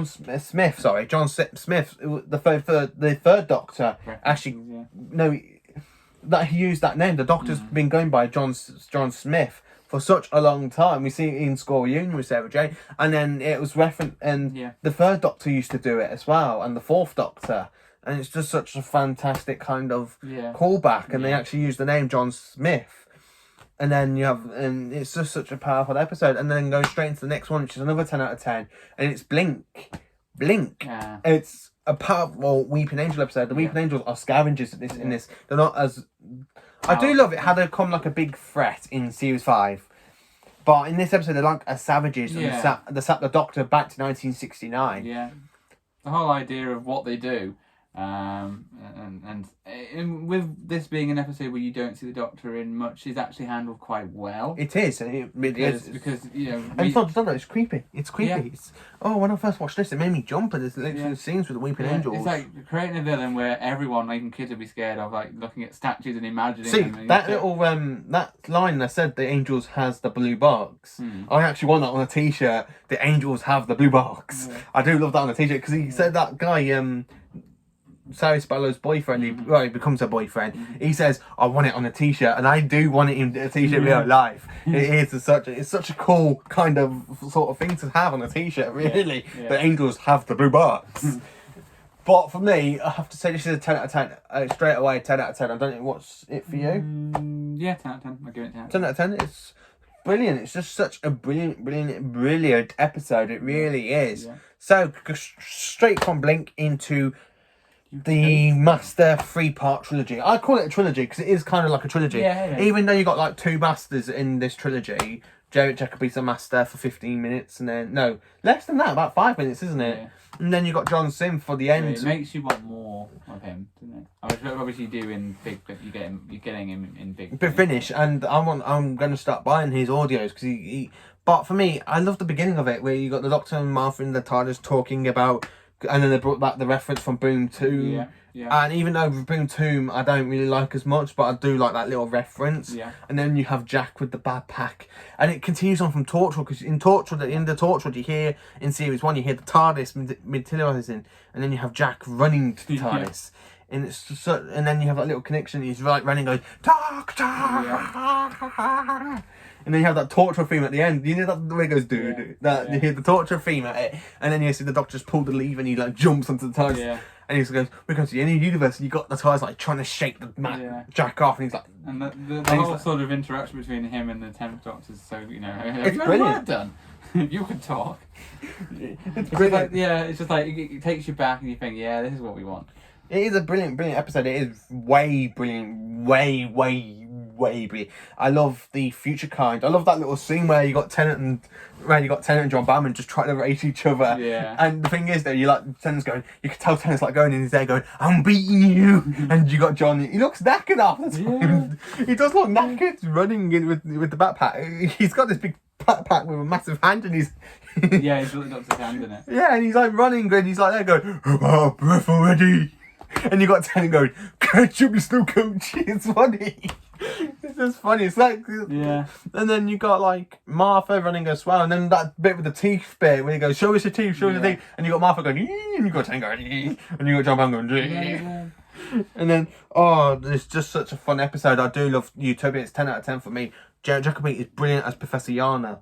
Yeah. And then when he becomes the Master, to be honest, I wish we had more of him as the Master, because that little scene when he kills Chanvo, and then he goes, "My name, I am the Master," and then he executes her, and in such a good way. And the thing is, though, it's such a callback because the Master does do that in classic Who. He does go around killing people in Tale of the Autons, his very first story, he does kill a bunch of people, and then later on in his era, he kind of really takes over Trimus's body, and then in The Deadly Assassin, he shrinks time. You know, like that in series 12. 5-4, yeah, in series 12, where he manipulates them and he makes them into like little dolls. That's another callback because he did used to do that in the classic era. So with Roger Delgado's Master, then you got Peter Pratt's, and then you do it with Ainley's Master as well. Yeah, and it's such a cool callback. I love that little. But talking about Jacob's like impression of the Master, it is such a brilliant one. I want so much more from this Master, and it's just such a good line. It's how are they going to do it in Big Finish then? Because they're doing it. They kind of done it in Big Finish. They've kind of done it before he runs away to hide it, to turn himself human, and then hides away at the end of the universe. Didn't they say he was found as a child? Yeah, Master does. They're doing in Big Finish. They're doing it where the Master turns himself back into a child. So back in right. So he turns himself back into a child and then wipes his memories of the time inside it. But what you never know, it could have been a lie. For all we know. Yeah. Me could have just turned himself into a human and make a backstory like Tennant did. Yeah, true, actually. Yeah. So, YouTubers, I love the regeneration bit. And it's the very first time you see a Time Lord scream in the middle of regeneration. Oh. It actually is the very first time you see a Time Lord scream, because if you think about it, you got him, you see J. Jacoby, and then you got Johnson going, ah! And then you got the regeneration bit, and then you have him stealing the TARDIS. Yeah, seeing that was amazing. As a cliffhanger that goes into the next one. You think, yeah, wow, so how the hell? Sound of the Drums.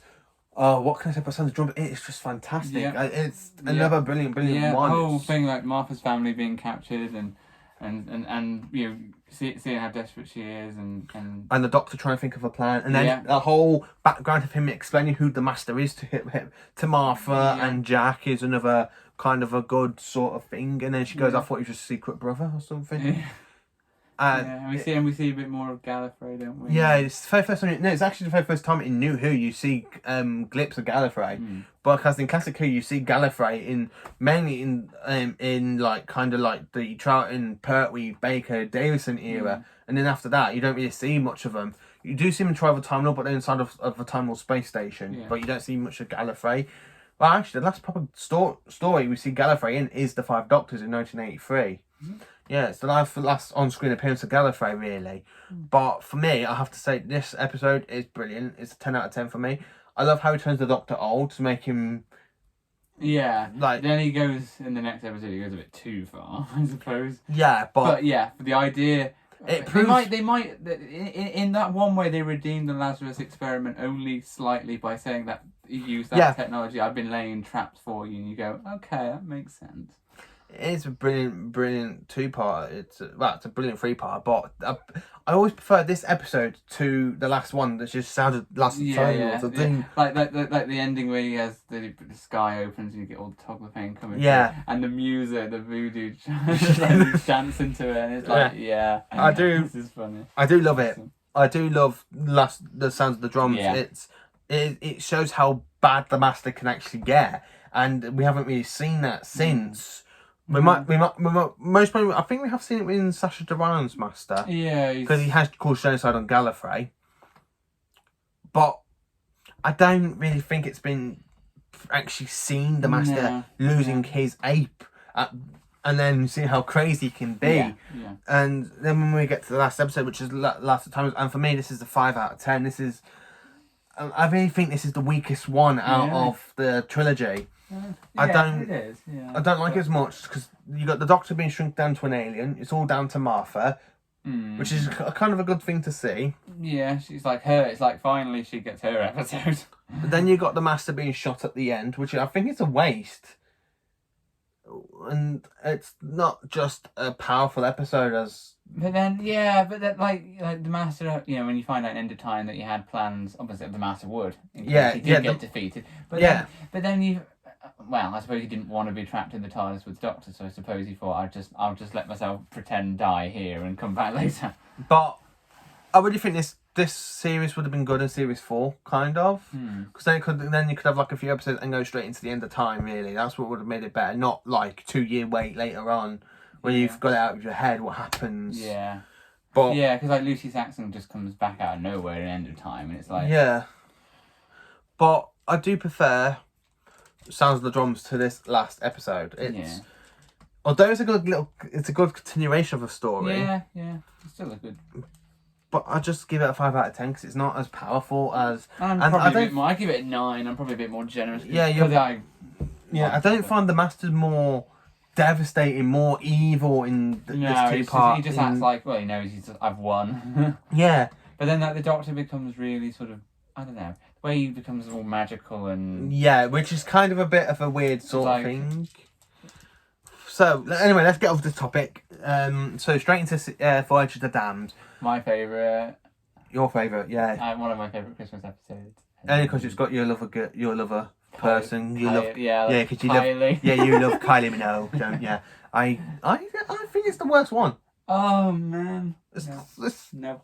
For me, I have to say it's literally a 4 out of 10 because the hosts are brilliant in it. Yeah. But there's not really much going on. They're literally just trying to run to save a ship.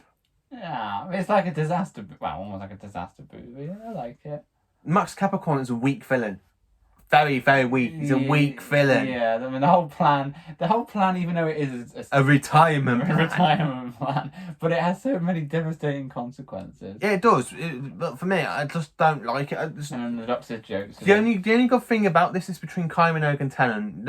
You can tell they both like each other, and you can tell they both love having the banter between them. It should have stayed. Actually, why did they kill her off? That's what I would have said. It. She would have stayed. She would have become a companion. It would have been a lot more. I would have actually enjoyed her a lot more if she became a companion. But I don't. The only good thing about this, the only major villain is the hosts. Master Capricorn is supposed to be the main villain, but he's not. It's just the host. No. And the idea of them, flying at the end and.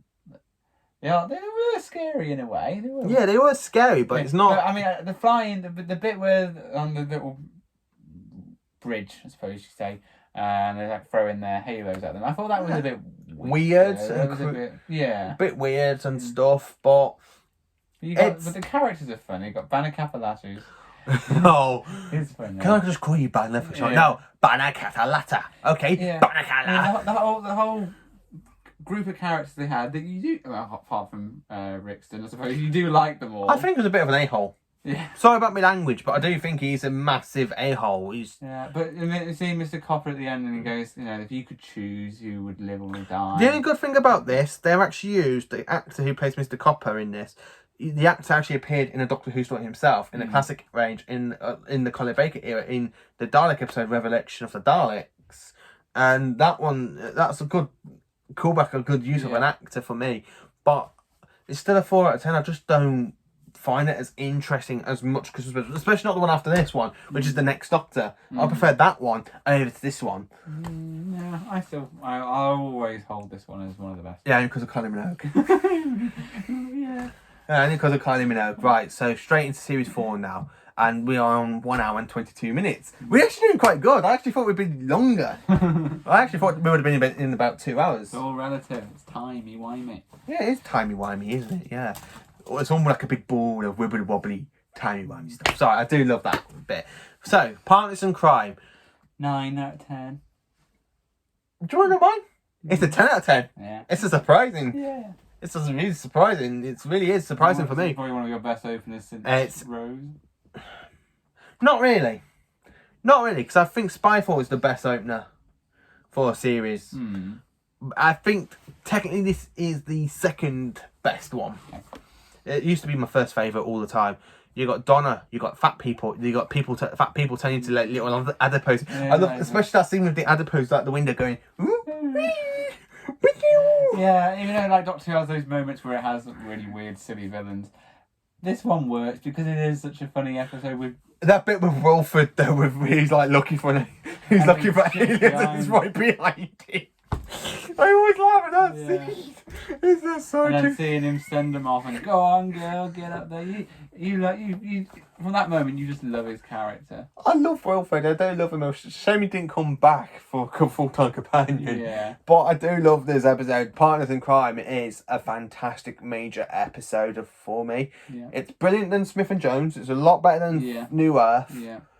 Them meeting together and miming. So far, I have to say Rose is third favourite for me. But this is the second favourite one for me because I absolutely love it.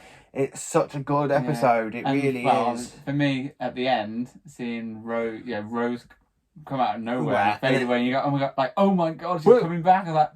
I was so excited after watching the episode. I was like, oh my god. I wasn't, because I didn't want the lovey-dovey stuff to come back. But for me, growing up with 10th Doctor and Rose, I was so excited. Which is understandable, but for me, it's like, no, please don't. no more lovey-dovey crap. But for me, this opener is a 10 out of 10. I love the villain. Miss Foster is brilliant. Yeah. I love the bit where Tennant goes, what happens if you put two identical sonic devices together? What happens? I don't know. Normally, other sound don't work on that one. And you literally go like that. It is such a brilliant episode. But getting into the next one, Fires of Pompeii, for me, this is a bit of a doozy for me. I have to say, it's a bit of a doozy. It's a 6 out of 10. I give it 4. I'm a bit harsher. Ooh. We both had, I love this. I loved us doing this video. We got different opinions of each episode. I would skip this one. Would you really? Would you tell me why? Why would you skip it? I mean, even in afterwards, you have like Karen Gillan who's in it, but you don't really rewatch it just for bits like that. The Pyroviles, I don't know. It's a bit boring, the whole plot. I mean, but they're all good design. Yes. They are a very good design. But I mean, I like the idea that the Doctor realised that he causes it to happen to save the world being conquered by the Pyroviles, but overall, it doesn't really do it for me. But the best thing about that bit, though, for me, I have to say this. You do see it again in Waters of Mars, the consequences the Doctor has to be there in a fixed point in time. He makes it a fixed point in time. That's the big consequences of the Doctor. He remembers it all being a fixed point in time until he gets there and he realises he's got to make it happen. Yeah. And it's like, and that's what you see in the Doctor. It's what I love to see more of Doctor Who.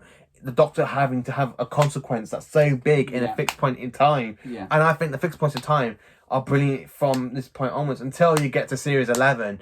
No, sorry, series 6, with Matt Smith and his whole death's the fixed point in time. Yeah. And it's just like, no. They sort of make a mockery of it then. They do, but for me, this is such a good episode. It's why I'm giving it a 6 out of 10. It is a brilliant one. I love the Pyroviles. Yeah, I don't like that. And I love that bit where Donna puts him in his place. She's the only one. She's the only one so far in the modern era that has done that. Yeah. Puts him in his place when she snaps him. I'm trying to take this thing back. Yeah. And then she brings back the fact Gallifrey was destroyed, and he goes back to saying. Yeah, that moment. That's probably like the highlight. That's the highlight. Yeah. Of the episode. But for me, it's 6 out of 10. It's a brilliant episode. It really is brilliantly. I can't put it much higher because there are other episodes in this series that are brilliant. Yeah, the whole series is one of the best. It's actually my first favourite. It's my first favourite. It's my all-time favourite series, Doctor Who. I will actually rewatch the series in a heartbeat. Yeah. And after I finish rewatching from series 1 to 12, I'm on series 5 now. After I finish that, I will go back and watch 4. Yeah. It's a brilliant modern Doctor Who series. It's brilliant. So, the next episode. Planet the Ood. Planet the Ood. Oh my god, 10 out of 10. I love it. I give it 9. I love it. The Ood are brilliant in this. They want freedom. They kill people because they want their freedom. Yeah. And they're not slaves. You feel for the Ood. Like the way that they've been treated, like the translatable. They make them like Homer Simpson and the woman, and it's just like they're making a mockery out of the species. Like you see it through Donna's eyes, like when she's when she hears the song and what's happening, and she wants to go home because it's so awful. You do really feel for the Ood, and we're the monsters in that story. Yeah, we are. We take them into slaves. We make them into slaves, but the Doctor sets them free, and it's such a brilliant episode. It really is. I love. It's not so often you see a human as a villain, is it? No. Not especially in an alien kind of one, and on off-world. And it's the very first. And to me, I do love the off-world alien planets. Yes, we don't seem to get many. We don't seem to get many of that in the modern era, do we? Well, especially with series 11 and 12, we don't really have modern alien planets, but I would love to see more alien stories. And this episode, for me, it's one of the best. Really, one of the best. Yeah. One of the best. It is. Not the best, because No. the best is the next one coming up for me. I love the next 2 episodes of this. But for me, I have to say, it is one of the best ones. It's just why it's in my favourite series. Yeah. I love the fact it's in my favourite series. Yeah. I do love the fact. Series 4 is my favourite all time. I will watch this all the time if I could. Skip all the others and just rewatch Series 4. Yeah. Rewatch it. Dr. Donna friends. So, going to the next one. The Santaran Experiment and Poisonous Sky. Yeah, I give them an 8 for both for me. So they're up there. They're up there. For me, it's a 10 out of 10. It's the return of the Santarans. And if you're a big fan of the classic era like me, the Santarans are a big hit. They were brought in for Sarah Jane's very first season, as you know, in the Time War, and they were brought back 4 times in the classic era. And it was... They actually start off being short, and then they go tall, and then they go back to being like midgets in this one. And I love the fact that they do it, and it's such a good episode. It does, and it brings more into the Santaran more to the Santaran character. It's a shame Moffat does turn into a little bit of a joke with Stretch. But this is we do need a proper story like that. Again, we do need a proper Santaran threat, because for a very long time. For a very, very long time, the Invasion of Time was one of my favourite Santaran stories. It is a bit weak, and the budget wasn't there for that story, but you can tell it's not, because before then you only had 2 stories with one Santaran, and you can see the threat with one. And in this story, they invade Gallifrey, and you've got 4 of them. Right. And then when you see them in the 2 Doctors, you've got 2 of them, and you see the threat still there. And for them to kidnap the 2nd Doctor and I'm going off plot here, aren't I? But for them to come back and then you've not got like just 1 or 4, you've got a whole army of them. And, like, how proud they are when they say that we're the first Santarans in history to capture a TARDIS. Technically they're the second. So they don't know that, do they? No, they're the second ones because they made a TARDIS. They tried to make a TARDIS in the 2 Doctors, and they're the second ones to actually capture a TARDIS. Well, they're the first to capture it, but they're the second ones sort of thing. Yeah. But and to be honest though, the ones in the 2 Doctors were the very first ones to capture a Time Lord. And then in this one, they're like saying we're the first ones to capture a TARDIS. It's just such a good, powerful episode. Donna and Martha. Like, no fighting. I prefer this bit to Rose and Sarah Jane. It is such a good episode. It really is. Yeah, Donna's like, you fancied him. Yeah, told me everything. Yeah, it is a good episode. It really is a fantastic major one. And the threats they're trying to turn Earth into a clone world. And I do kind of feel sorry for them at the end, because the Doctor do blow up because of that. Not the Doctor, Luke Rattigan, he goes and blows them up. Yeah, I love the fact that he tries to outsmart him with him being a genius. He's like, he's like the Atmos system, and you can't say that because there's little sort of geeky moments where the Doctor's and the Doctor's like, it's been a long time since someone stood up to you, isn't it? I do love it. It's nice at the end that Luke Rattigan redeems himself. Yeah. Because he has those crazy moments where he's like... I do think he's a bit of a knob at this point in some of the scenes. I love the fact that the Santarans were really using him as target practice. That was fun. That was it. And I have to say, this episode is one of the best ones. And it's not the best because we're still coming up to the best for me. I do love the finale in this one. Yeah. And it's the second finale that's one of the best ones for me after Bad Wolf and Pint of the Waves. But the Santaran episodes are fantastic. It introduces the Santarans again to a new audience. And growing up, I think, do you remember when I used to, we both went to the same school, and do you remember me coming into room 10 with my laptop, I brought this laptop in, I think I borrowed it out of the library, I brought a laptop in, didn't I, and I put on, and you sat next to me to watch it, the Invasion of Time with the Tom Baker one, with the Santarans, as I mentioned, and that was your second introduction to the Santarans, and that was the very first and that for me wasn't because my very first introduction to Santarans was back in 2002, if you believe it or not, with the 6 Doctor story, the 2 Doctors. That was my very first introduction. That's why I love the Santarans as much. They're actually my 4th favourite villain of the show, because it goes Daleks, Cybermen, the Master, then Santarans for me. But the Santarans in this amazing two-part are such a big threat, and that's how they need to be. Yeah. And I just love it so much. So anyway, let's get off topic here because otherwise I will say it. So, the Doctor's daughter. Oh. I'll let you go first because I've got a few issues with this one. It's an average episode. I might be generous and give it a 7 because I like the moments at the end where he eventually gets used to Jenny, I suppose. And you've got that moment where he's so furious he was going to shoot him. You sort of think you can understand that he had every right to. But the half. you make a very good point about this actually. The half are a very weird sort of fish. They're like the Slovene in a way that they're a weird comic alien. They're like fish with jaw. Yeah, we can't understand them, but Martha and everyone else seems to be able but to. I think that's because of the TARDIS translation. Yeah, we don't seem to listen to that. No, and she obviously loses him when he's in the quicksand mud thing. And for me, I have to say it's a 3 out of 10. It's a 3 out of 10 because I don't find it's interesting as much. I mean, if you just had a good Santarin episode and you go you've straight gone from that, into this one, it's kind of a bit dull in sort of places. Yeah, okay, the bit with Jenny. I love the bit within in the prison cell together, and then Donna's like, listen to that. She's got 2 hearts like you. What are you going to do about it? I do love that kind of scene, but then you have an argument with him where he says to Donna about, looking at her reminds him of all the loss that he's had, and he doesn't think he could live with that. So then he sort of pretends and lies to her face. The thing is, though, he's happy. This is the second family sort of slot we've seen the Doctor in, because when the show first started, he was travelling with his granddaughter, Susan. So it's good that we've seen another family member of the Doctor's come in.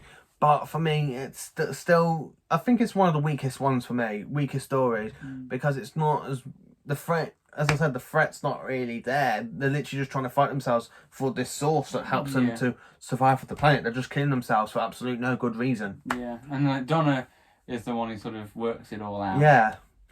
It's just such a weaker one. And the next story after this one, the Unicorn and the Wasp. Oh my god, that one's a bloody 1 out of 10 for me. I give it a 6. It's never an average episode for me, but I don't know, it's got moments. I will rewatch it. It's an enjoyable one. Agatha Christie. Yeah, which he references to me about meeting Agatha Christie, but it's brilliant. And it's one of the ones with the 10th Doctor. And you have the little cameo bit for the Carry Nights when he gets them up the ties in the sea box, and he goes.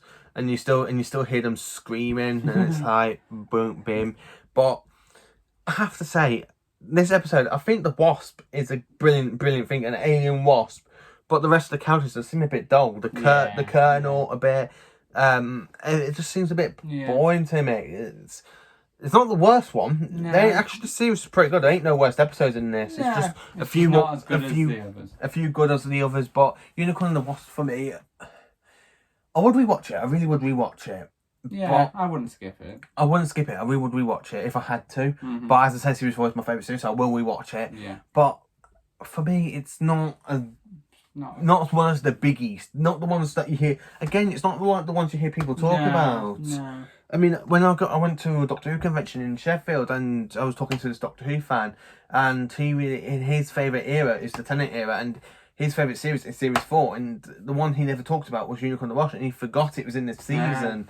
So it's a bit hard to forget it's in the season, like we said with the kissy bit with Donna and Tennant trying to get it's funny, it's got funny moments, which saves it, I suppose, but it's not. But not as much. The part's not as much as it needs to. So, going into the next part episodes, and I think it is, correct me if I'm wrong, Science of the Library and Forest of the Dead.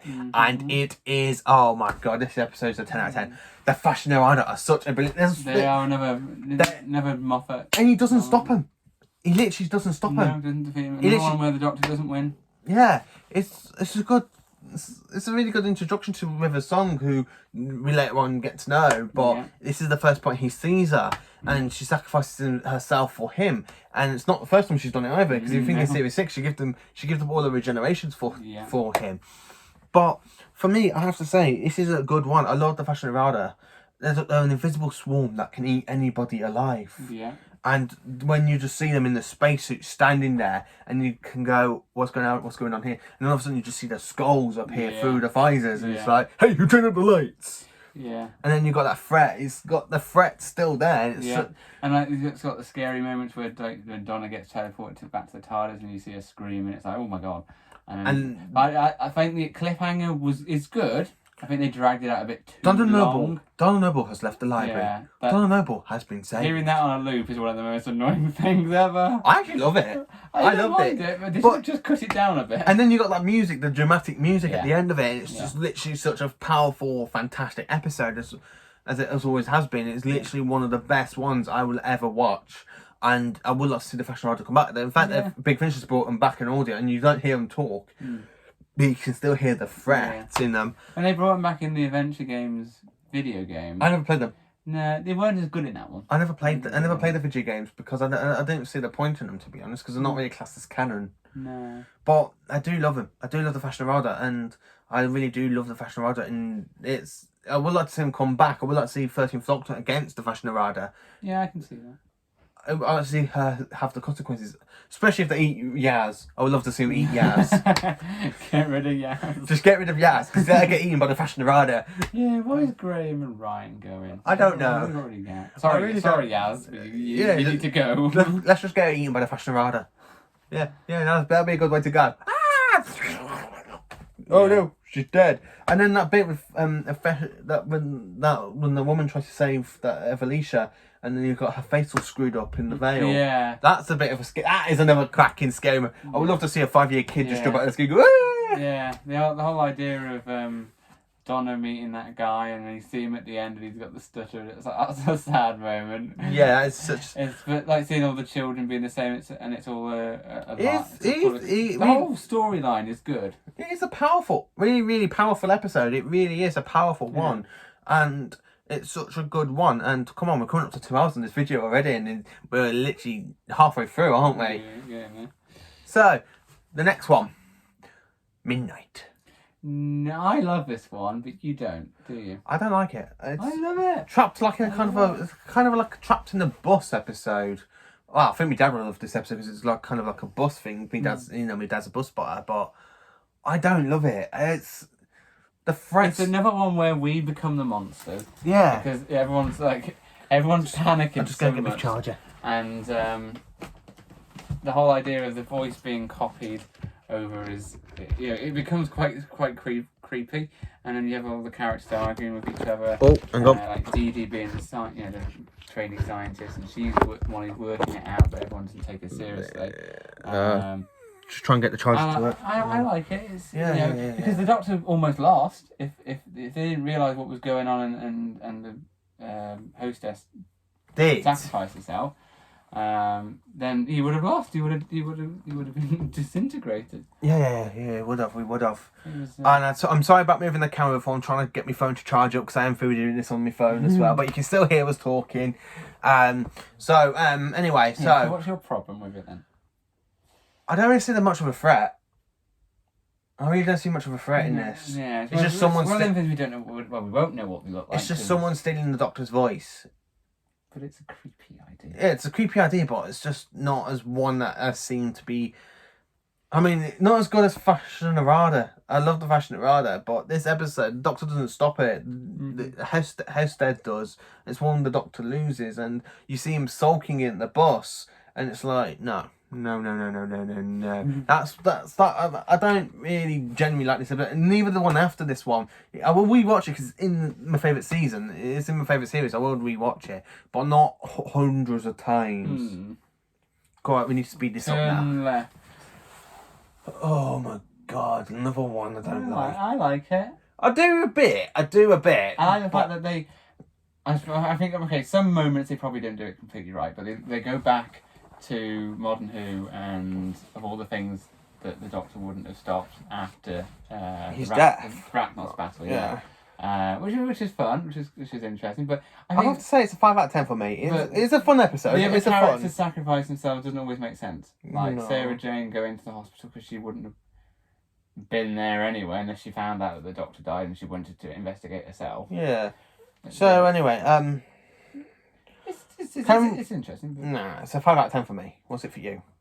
Have I given it 9? I give it 9 because that obviously brings Rose back. I mean, granted, she might not contribute much to it because it's an alternative universe and she's trying to get back into ours. But as a Rose fan, I like it because it's got Rose back in it. It's like what we've been waiting for all series. I have to say, it's a 5 out of 10 for me. It really is 5 out of 10. So, straight into the final part, and it's a 10 out of 10 all the way through for me. Daleks, and more Daleks, which is what we need. Yeah. We need more Daleks. And the way that they react to them, when you hear the exterminate. With John Barrowman kissing Gren and Yanto. He knows he's immortal, but he's known, well, we're screwed. Without the Doctor, we're screwed.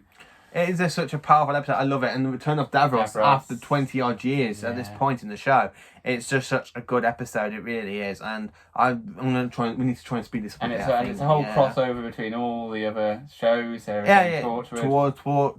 It is a good little piece. And to be honest, I really think we had this ending with them all in. We didn't really need that little bit at the end of time. I really don't think that. Yeah, I felt like that. Yeah. So, straight into the next Doctor, which is the season 4 Christmas special, I believe. And this is 10 out of 10. Summer in Victorian London. I don't get the point of the Shears, though. A brain of a cat and a dog shoved into... No, they're silly. They're a bit weird. They're a bit pointless, though. But there's a Cyberman out there as a good threat. And we get a whole new design toward the Cybermen. You get like a black face Cyberman with the brain. Yeah. And it's just such Miss Hartigan as a villain is quite good. She's actually powerful enough to overcome the Cybermen. Yeah. It's just a good episode. So, Planet of the Dead. Planet of the Dead, what would you say? 8 for the next Doctor, 8 for the Planet of the Dead. I didn't mind it. I'd give it a 9. I wish she is a good companion. I don't like the kissy bit, though. No. I don't like the kissy bit, but the bus, spaceship bus, that's a good rhyme. Yeah. I do love that episode. Yeah, but, and it's an alien planet one. Yeah. Even though it's just a desert thing, but... I'll give it a 9 out of 10. It's a brilliant one. Brilliant. So, Waters of Mars. Oh my god. Best episodes. It is the best. It's the best. It's really is the best one. The Doctor goes Time Lord victorious, and we know it's becoming a thing. It's coming into books. It's coming into an animation of a Dalek show. Yeah. And it's coming into a big finish. But for me, I have to say, this is the one where you see the Doctor finally lose the plot. Yeah. He snaps in this one. It's a brilliant and the whole episode. Idea of the enemy being like even like a drop of water. Seeing was it Roman when it drops on him? It's a really emotional, hard-hitting episode in that way. And you can tell the Doctor's like going, "I need to go. Yeah, I need to leave." And it's hurting him. He's walking away, and he's like, and then he snaps, and then he saves him, and then she goes and sacrifices himself to prove that he's wrong. Yeah, it's such another heart. And then they sort of rushed, at the end, you don't sort of think you sort of realise what you've done wrong, but then you think, is he gonna still be? Yeah, and then when you get into the end of the end of time, you see at the end of this funny, happy sort of thing, faffing around, and it's like, for fuck's sake, not again. We've just had a serious dark moment. I really do think Tennant should have regenerated at the end of Waters of Mars. Yeah, that would have. I would have loved to see. That would have been his ultimate consequence for what he did. Yeah, and I would have loved to see that Avery Brooke shoot him for what he's done, and then he regenerates, and he has. That would have been a good episode. Him sacrificing the consequences. And the Master and. Why don't we do it live? No, right, can you go now? Because you're talking through it. But sorry, that was me, Dad, the bus spotter. Bringing the Master back in this. I think it's pointless. Yeah, pointless. It's pointless because he only comes in for a power skull. He literally just shoot the skull. And he has these different powers that no Time Lord has really had before. Yeah, his idea of creating a master race of all himself is brilliant. That's the good thing about it. Him all over. Tennant's acting in this, I don't really like as much because his Doctor seems more of a wimpy. Oh, I'm going to die. Yeah. That speech when he's talking to Wilfred, I'm going to die, even though when I regenerate, it does feel like someone's taking my place. Yeah, that's more pulling at people who like Tennant. Don't want Tennant who don't want him to go. And then I want him to hate Matt Smith, and it's like, for fuck's sake, no. Oh my god, this is rich. This is why. And then they make that whole big point of bringing the Time Lords back, and then nothing. But they're not in it for much long because that's just. This is why this is What would you give it? What would you actually genuinely give it before I tell the viewers what I think of it? 5 for part 1 and 6 for part 2. Right, so it's now down for me to say mine. For both parts, and he's going to put a face in this in a minute, he's going to put a right face in this. It's a 1 out of 10 for both parts. I hate the end of time. Worst regeneration story ever. Right. Well, I've had a little bit of a meltdown. Worst regeneration story ever. It really is. Really flipping is.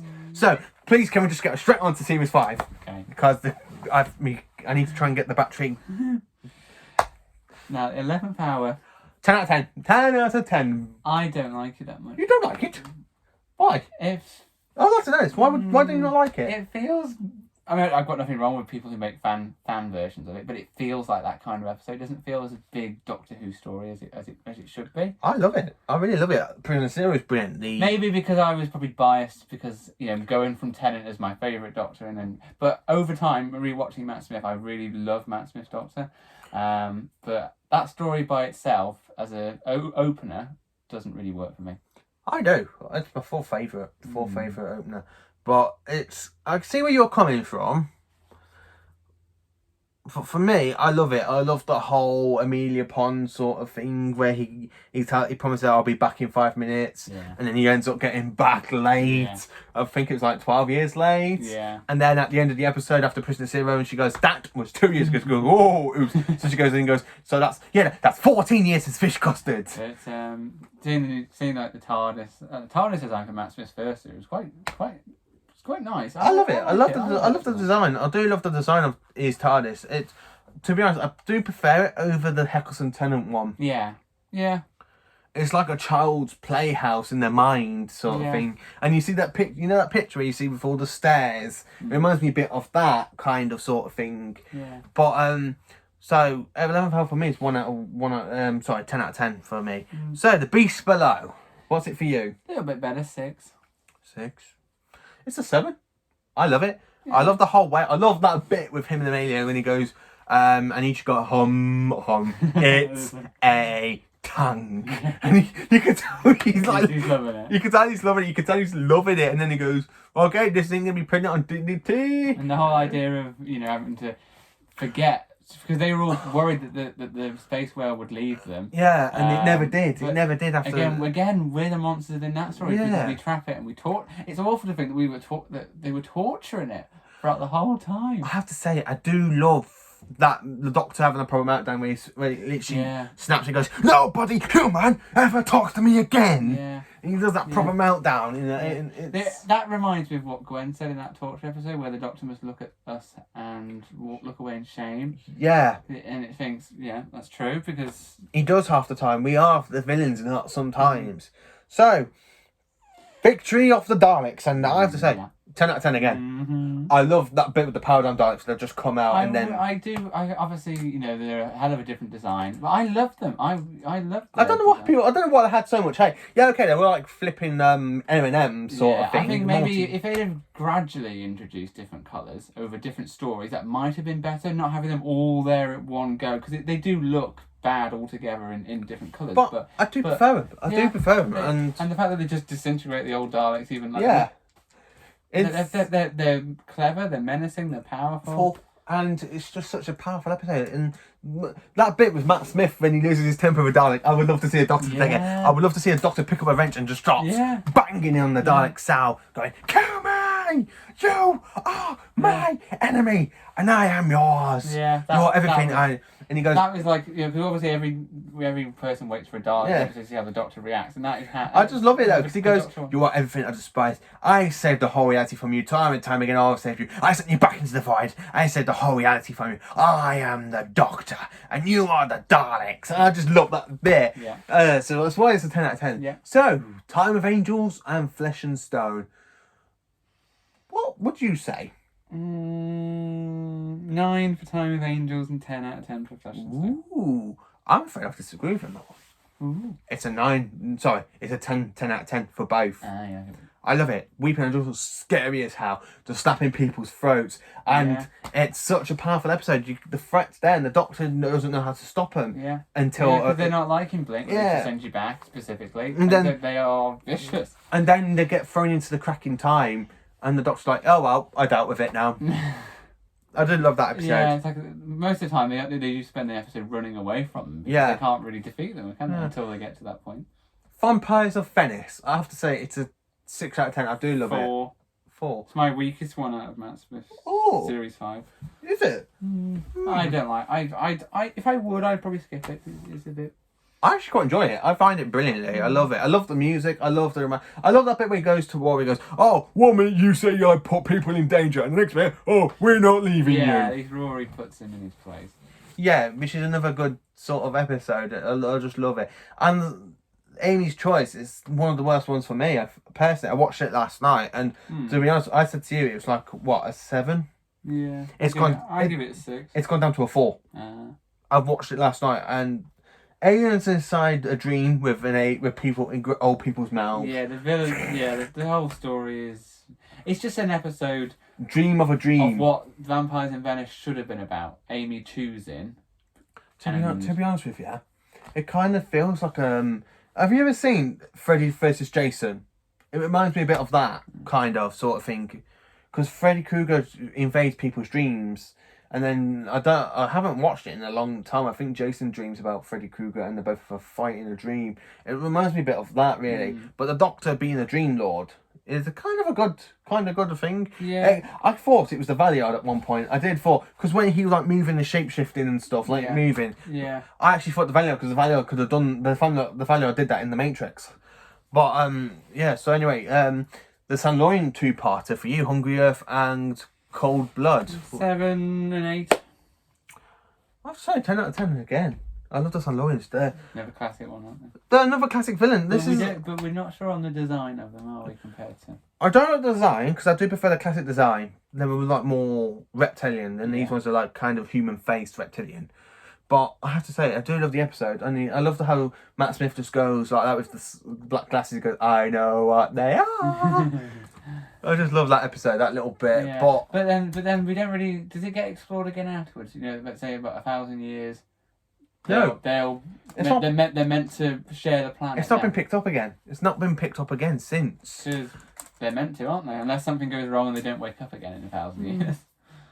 So, next episode. Is it Vincent and the Doctor? Yes. Yeah, Vincent and the Doctor. 9 out of 10. I love that one. I totally agree with you.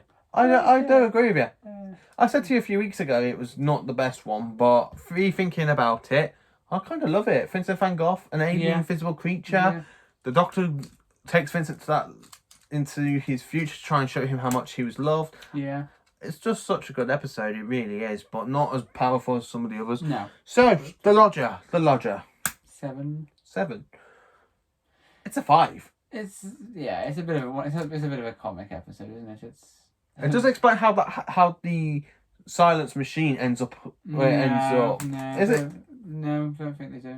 Well, I mean, if they're meant to be there throughout the whole of human history, I don't know, but it just kind of explain it, because when you see them shooting the silence in the next season, it's kind of like the same, isn't it? But it does remind me a bit of that. So it's funny when Craig, sees the Doctor. Everyone loves him more than Craig. He's better at football. He's better at his job. But I think James Corden's character is a bit of a waste in this story. Yeah, I really think they have wasted a couple of good famous actors. They have given a bit of pants characters to. Yeah, but to be honest, I prefer him in the Closing Time story. Then most people don't like Closing Time, but I love it. So let's talk about the finale. The Pandora opens and the Big Bang. 10 out of 10 for both. I love them. 10 out of 10. I love. For me, it makes Series 5 Matt Smith's one of his greatest series, because it's. I mean, I don't know. I think you're a bit unsure about all the villains coming together, but. No, I love all the villains coming together, but I don't like it about them putting the Doctor into a prison. I think they should have done it a lot better, where all the villains are coming in for a prisoner. Yeah. Not the Doctor being the prisoner trapped. I do think that's a bit of a weak point, but there again, the TARDIS was exploding at the point, and they thought it was the Doctor. Stone Dalek shoots the Doctor. That's the second Dalek that shoots the Doctor, really, isn't it? Yeah. I love that Dalek. I don't really mind this 2-parter. I wouldn't go back and rewatch it. If I had to, if I was rewatching the series like I am now, I would, but I wouldn't really go back. So both episodes are 5 out of 10 for me. So, straight into the next one, the Christmas Carol. A Christmas Carol.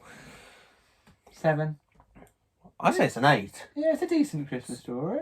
It's better than The End of Time. Yeah. way better than Any Other Time. Yeah. And as you all know, all know that. But I'm going to say this now: every Christmas special after this point is better than Any Other Time, apart from Last Christmas. That's the weakest. Yeah, it's quite that's a forgetful one. What is a forgetful one?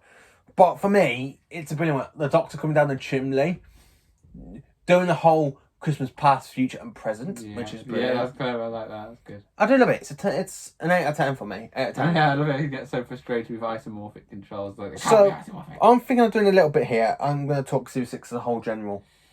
Yeah, we both Because we don't like find it the weakest. It's the weakest series of the modern era. It starts off okay with like everyone when we first watched Matt Smith stop regenerating at the beginning. We're like, what the heck are they doing here? I'm not going to rank the episodes in this because I don't really like them. The silence are an interesting design that you forget. I think they're a lot better in the time of the Doctor, really. Yeah. But this whole series in general, okay, it's good for the River Songs story arc. Like when a good man goes to war, The Impossible Astronaut, and Day of the Moon, and Let's Kill Hitler, which is my favourite one of. To be honest, it's not your favourite, is it? No, it's personally a daft one. Yeah, it's my favourite. And then you got the Weddings of River Song, but the thing is though, the only episodes I will go back to watch the series for, apart from the River Song story arc, is most probably The Doctor's Wife. Yeah, the beginning, The Doctor's Wife, Good Man Goes to War, that one, and then Closing Time in the end. So there are a lot of average episodes in the middle. I'd love Closing Time. I do love Closing Time. It's a good summer episode. It really is.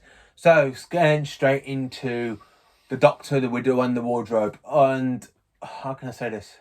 Too boring. I don't like it. It's boring. I have to give it a 3. I don't like it. That bit about women becoming the mothership, women are the strongest people of us. I don't disagree with it. I just kind of think, well, yeah, they do have to push humans out, don't they? So the women do have a lot to put up with.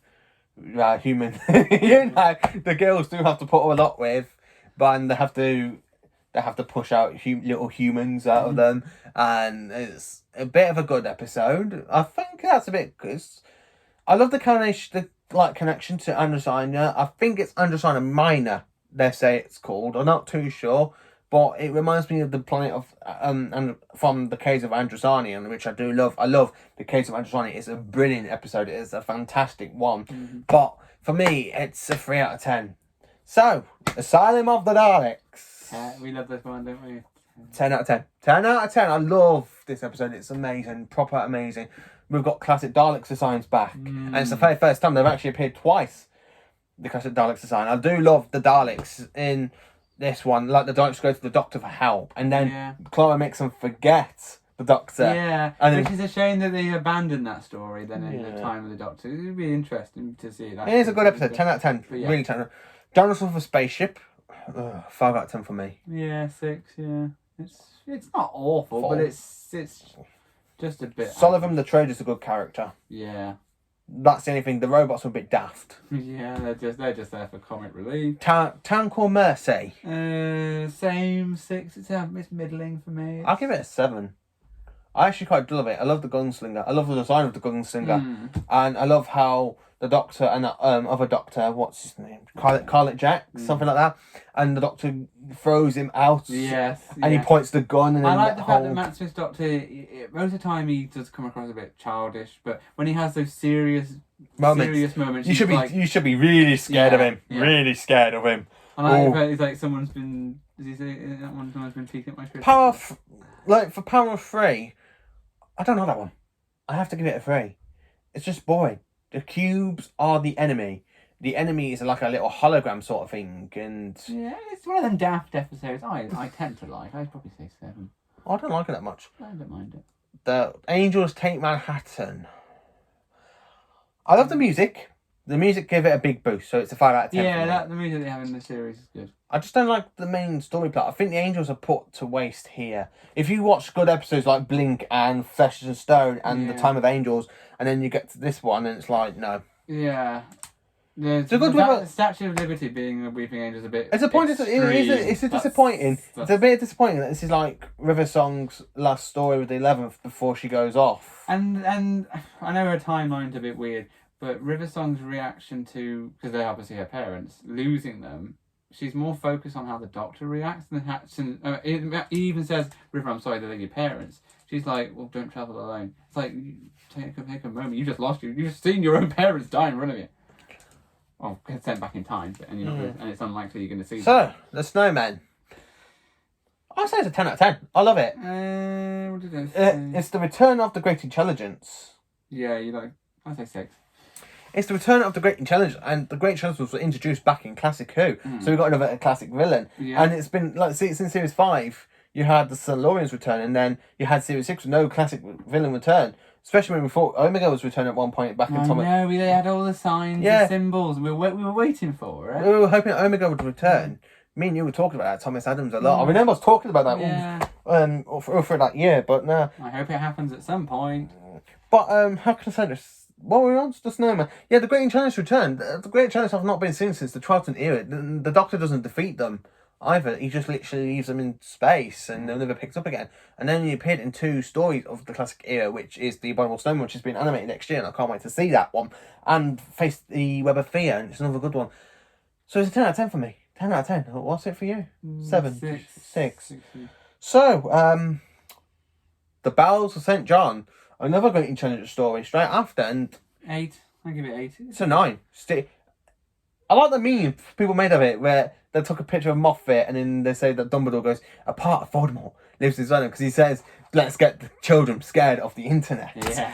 I just love that. It's a clever idea. I love it. I do love it. It's a good idea. It's a really good idea. When Doctor just takes real things, yeah, it's a really good make them episode. scary. Really good. So, The Rings of Akatend. Not many people like this one. Yeah, I'm probably one of them. I wouldn't watch it again. What would you give it? 5. A 5. I'd give it a 7. I don't like the singing in it, but I love the monster, and I love that song, the long song, where the Doctor's telling him, take my enemies, and you got every glimpse of the Doctor. You can see that he's he's showing him every past of the Doctor so far. Basically, so he's showing from Matt Smith all the way down to Hartnell, really. Yeah. And it's such a good. And he talks about where he goes, "I walked in universe with the laws of physics was devised by the mind of a madman." And it reminds me a bit of the Three Doctors, because he ends up going into the universe of antimatter where Omega was hiding in. So he does actually cross the universe of antimatter. More references than you realise. Yeah, in that little bit. And the bit where he goes to the mind of a madman, I think he was on about Davros, when Davros created the Daleks as well and stuff. It is such a powerful episode. It's not a powerful episode, but that scene is a bit powerful. So what's next then? Cold War. 10 out of 10 for me. 7. I have to say 10 out of 10. Do you know why? The Ice Warriors. We have the return of the Ice Warriors in this one. Right, we have a return of an Ice Warrior. Yeah. The Ice Warriors haven't been seen in the show since 1974 in The Monsters of Paladon. And it is another great episode. It really is another great one, isn't it? Yeah. Again, the consequences of him causing the whole nuclear war, and he was at Skaldex's mercy. He was hoping that he doesn't do it. Because again, he was powerless, wasn't he? Yeah, he was. But the Ice Warriors in this is a great return to the Ice Warriors. It's a shame they've only returned twice in the modern era. And they come out of its shell, didn't they? Yeah, but that's the very first time you actually see an Ice Warrior do that. There is an actual 31 that a few actually does do that, see that. But the Ice Warriors, I mean, in Classic Who, they actually appeared in 4 stories, if you believe it or not. They actually appeared in the Ice Warriors in season 5. Then they appeared in the season 6 story, the Seas of Death, which is another great one. Then you've got the Curse of Paladon and the Monster of Paladon, which ain't the 2 best ones, but they're still quite good for me. And then you've got the Ice Warriors returning this one, and it is really brilliantly. So the next one after this one, Hyde, I have to again. 3. You don't like Hyde, do you? I don't like it. It's a bit boring episode. I'm afraid to say this. I have to agree with you. It is a 3. It's a... Nothing. We don't agree on much on this with the ranking, but we do appreciate others' views on this one. So, is it Journey into the TARDIS next? 9. 9? I liked it. I'd give it a 7, really. I liked it. I love how we explore more of the Doctor's TARDIS, but not as much. No, and he had that big book about the Time War, didn't you? Yeah, and who writ it? That's the thing you need to know. That's a big question. Who wrote the book about the Time? Did the Doctor sit down in his 9th incarnation just go, right, in my 7th incarnation the war started? You got the funny references to Matt Smith saying about the library and the swimming pool. Yeah. You see those rooms. So, yeah. So, Crimson Horror. Oh my god, 10 out of 10. Fantastic episode. Yeah, like an 8. Yeah. I love that bit where he kisses Jenny and she slaps him because she's a lesbian. I do love that bit where you can see him go struggling. He goes like, he opens it and he pulls out the Sonic and then he restores himself to health with the Sonic. It's just a good one. Yeah, the whole Ada and It's such a shame that Sweet. the one that plays Mrs. Cauliflower in this, she's she's just recently passed away. She passed away in the week, didn't she? Was it Thursday she passed away? Thursday, Friday, sort of thing. I will rewatch this episode soon. Well, I'm on series 5. I might just skip and watch this one, go back to series 5 and just for that one. Because, she is a good enemy in this one. So, Nightmare in Silver, a Cyberman episode. I don't like it. It's a 1.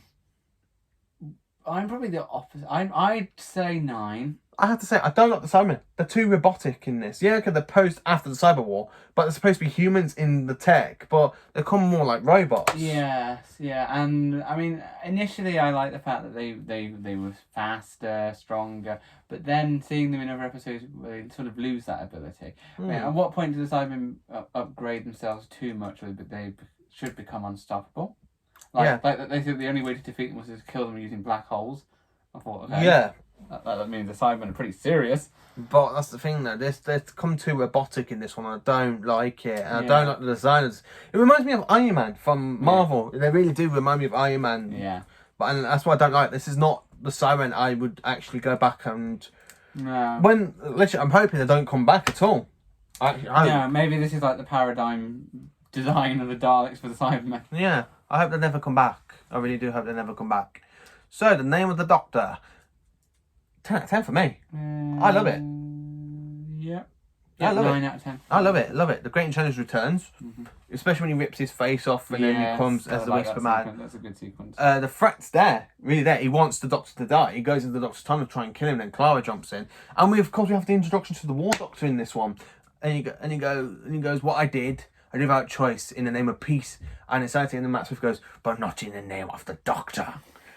I just love it. Love that little bit. And then Clara becomes, I don't know if many people like Clara in that way, which becomes like the most important companion because she saves every moment of his timeline. I don't know. So, Day of the Doctor, 10 out of 10. Yeah, of course. Best multi-Doctor story of the modern era. If you compare it against Time Flight, which is a mini episode, which we haven't added because it's not really an episode, is it? Yeah, it's like a mini thing. And then Twice Upon a Time again, but this one's a really, really good one. I do everything you'd want from we've got a multi-Doctor story. Special. Yeah, Saigon's return, which is in Series 7. So basically, Series 7 ends up having 3 classic monsters return. They bring back the classic stuff well, don't they? Yeah, they brought back the Great Challenge. They bring back the Ice Warriors. Now they brought back the Zygons, and I love it. I just love it because the Zygons have actually only been in one classic story. Did you know? Only one. Yeah, only one. Terror of the Zygons, which I've got on VHS and DVD. That's how powerful that is. To have it twice, to be honest with you, having it twice, Terror of the Zygons, is such an amazing to me because it's a really powerful one. It's a good full plot story, but having them back in Day of the Doctor it's a fantastic way. Yeah. And you have that Queen Elizabeth I sort of thing going on. Yeah, they fix that plot hole at last. Yeah, and the War Doctor forgiving himself, becoming the Doctor again at the end is such a big thing. Yeah, I wish we'd have seen more of the Dalek Time War, like more of the battle. I'm actually we're going to see more of that in Time War Victorious, I suppose. Yeah. But for the 50th anniversary, if we were expecting to look into more of that, should have seen a bit more. Straight into the next one, Time of the Doctor. Yeah, another 10. 10 out of 10, yeah, 10 out of 10. I love even though the regeneration bit isn't really necessary now, because if you find out later on he is the timeless child.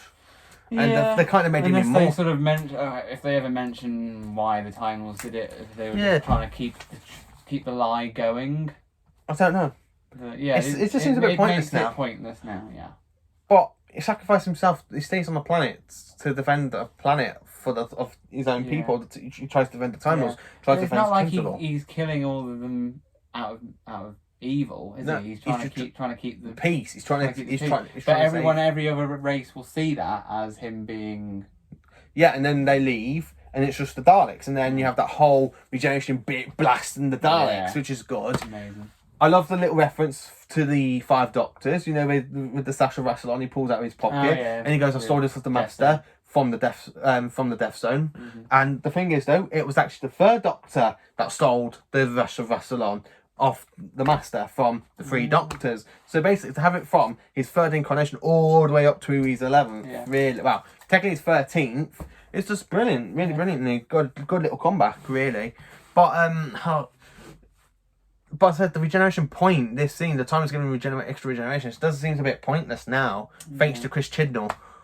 I don't really mind it though. I love the Time of Stride is a good story. It's a good story, but not many people like it. I kind of love it. Curious to see where it's going to go. Yeah.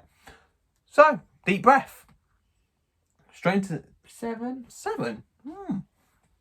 I have to give it a 10. The Return of the Clockwork Droids. Yeah. The Return of the gang. What are they called? Paternoster. That's it. It's a long word, ain't it? It's a really hard word to say with Thastra, Jenny, and Strax. Strax is funny in this. Yeah. When he throws a new paper at Clara. The Daily Strax. Yeah. Get it in your face. And the fact that Peter Capaldi's Doctor starts off so dark. Like, you think... Clara thinks that she's been abandoned and she has to hold her breath that long, and you're thinking... Yeah, and he goes, see, Clara, that's how you put a dead person's face on. He goes, well, I didn't have time. And it was Matt Smith's face mask, wasn't it? Apparently.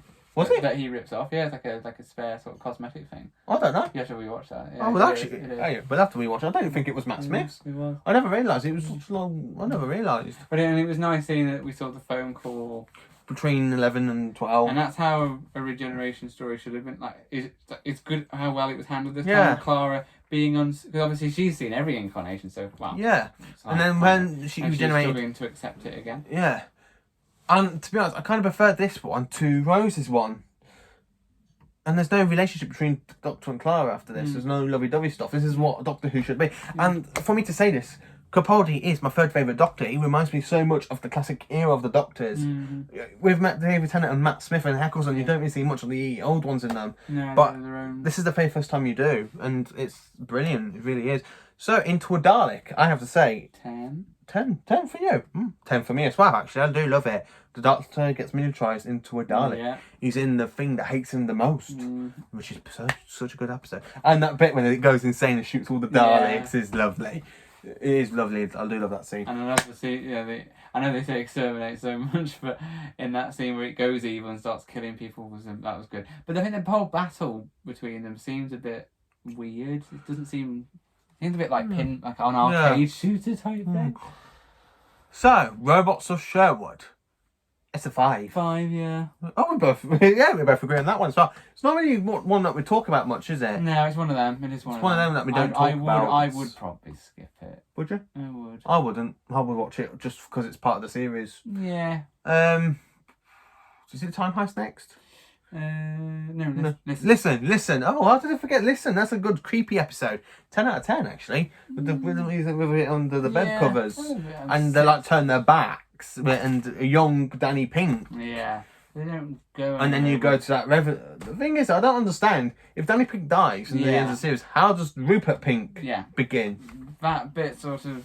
That's what I mean. Timey-wimey. Very timey-wimey.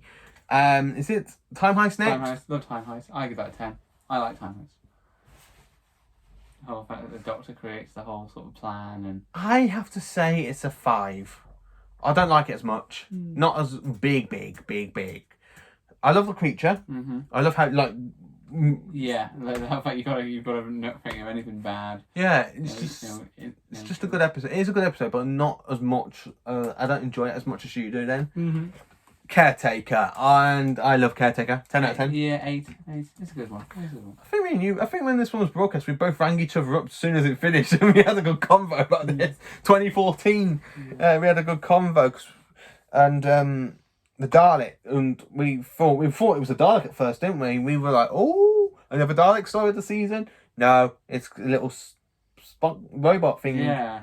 It's a good introduction one. It's a good one. Well, let's see that return. Yeah, and just the way he pretends. And it things off the Archman energy. He's got to be a caretaker, and he's got to be the. Clara's like, oh, you know all this, and he's your busy mate, and. It's just funny, and then he thinks that the English teacher is her boyfriend. Yeah, because he reminds him of Matt Smith, and he was like, "Oh, Clara." And then when he goes, Danny Pink goes, "That's not your boyfriend." What about it? She goes, "Oh, Adrian." Oh, no. And then he shows Danny Pink the TARDIS and stuff, and when she steals the watch and then he does that and he knows it, so he tricks her. That's a good scene as well. Yeah. So, Kill the Moon. Yeah, you go first because this one I don't like. The moon is an alien egg. That idea is a bit weird, a bit pants.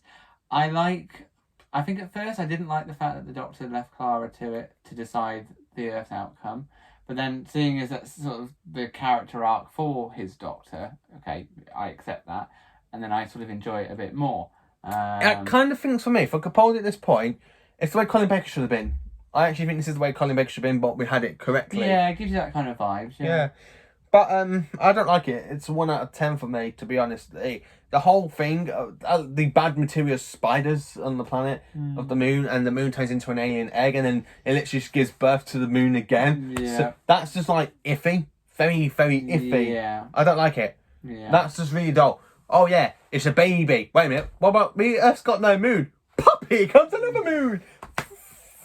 Yeah. Yeah, that's... I love the spacesuit. This is where the spacesuit does return for Capaldi. I mean, we didn't really see much with Matt Smith apart from that little scene in Hyde. Yeah. But, right, what's the next one? Is it Time? No. Mummy on the Orient Express. Mummy on the Orient Express. I don't mind it. About 8. I'll give it an 8. I love it. Yeah, it's good. Love it. 10 out of 10. I love it. And I love the scene where he goes, "Hello, I'm the Doctor. I'll be your victim this evening." Yeah.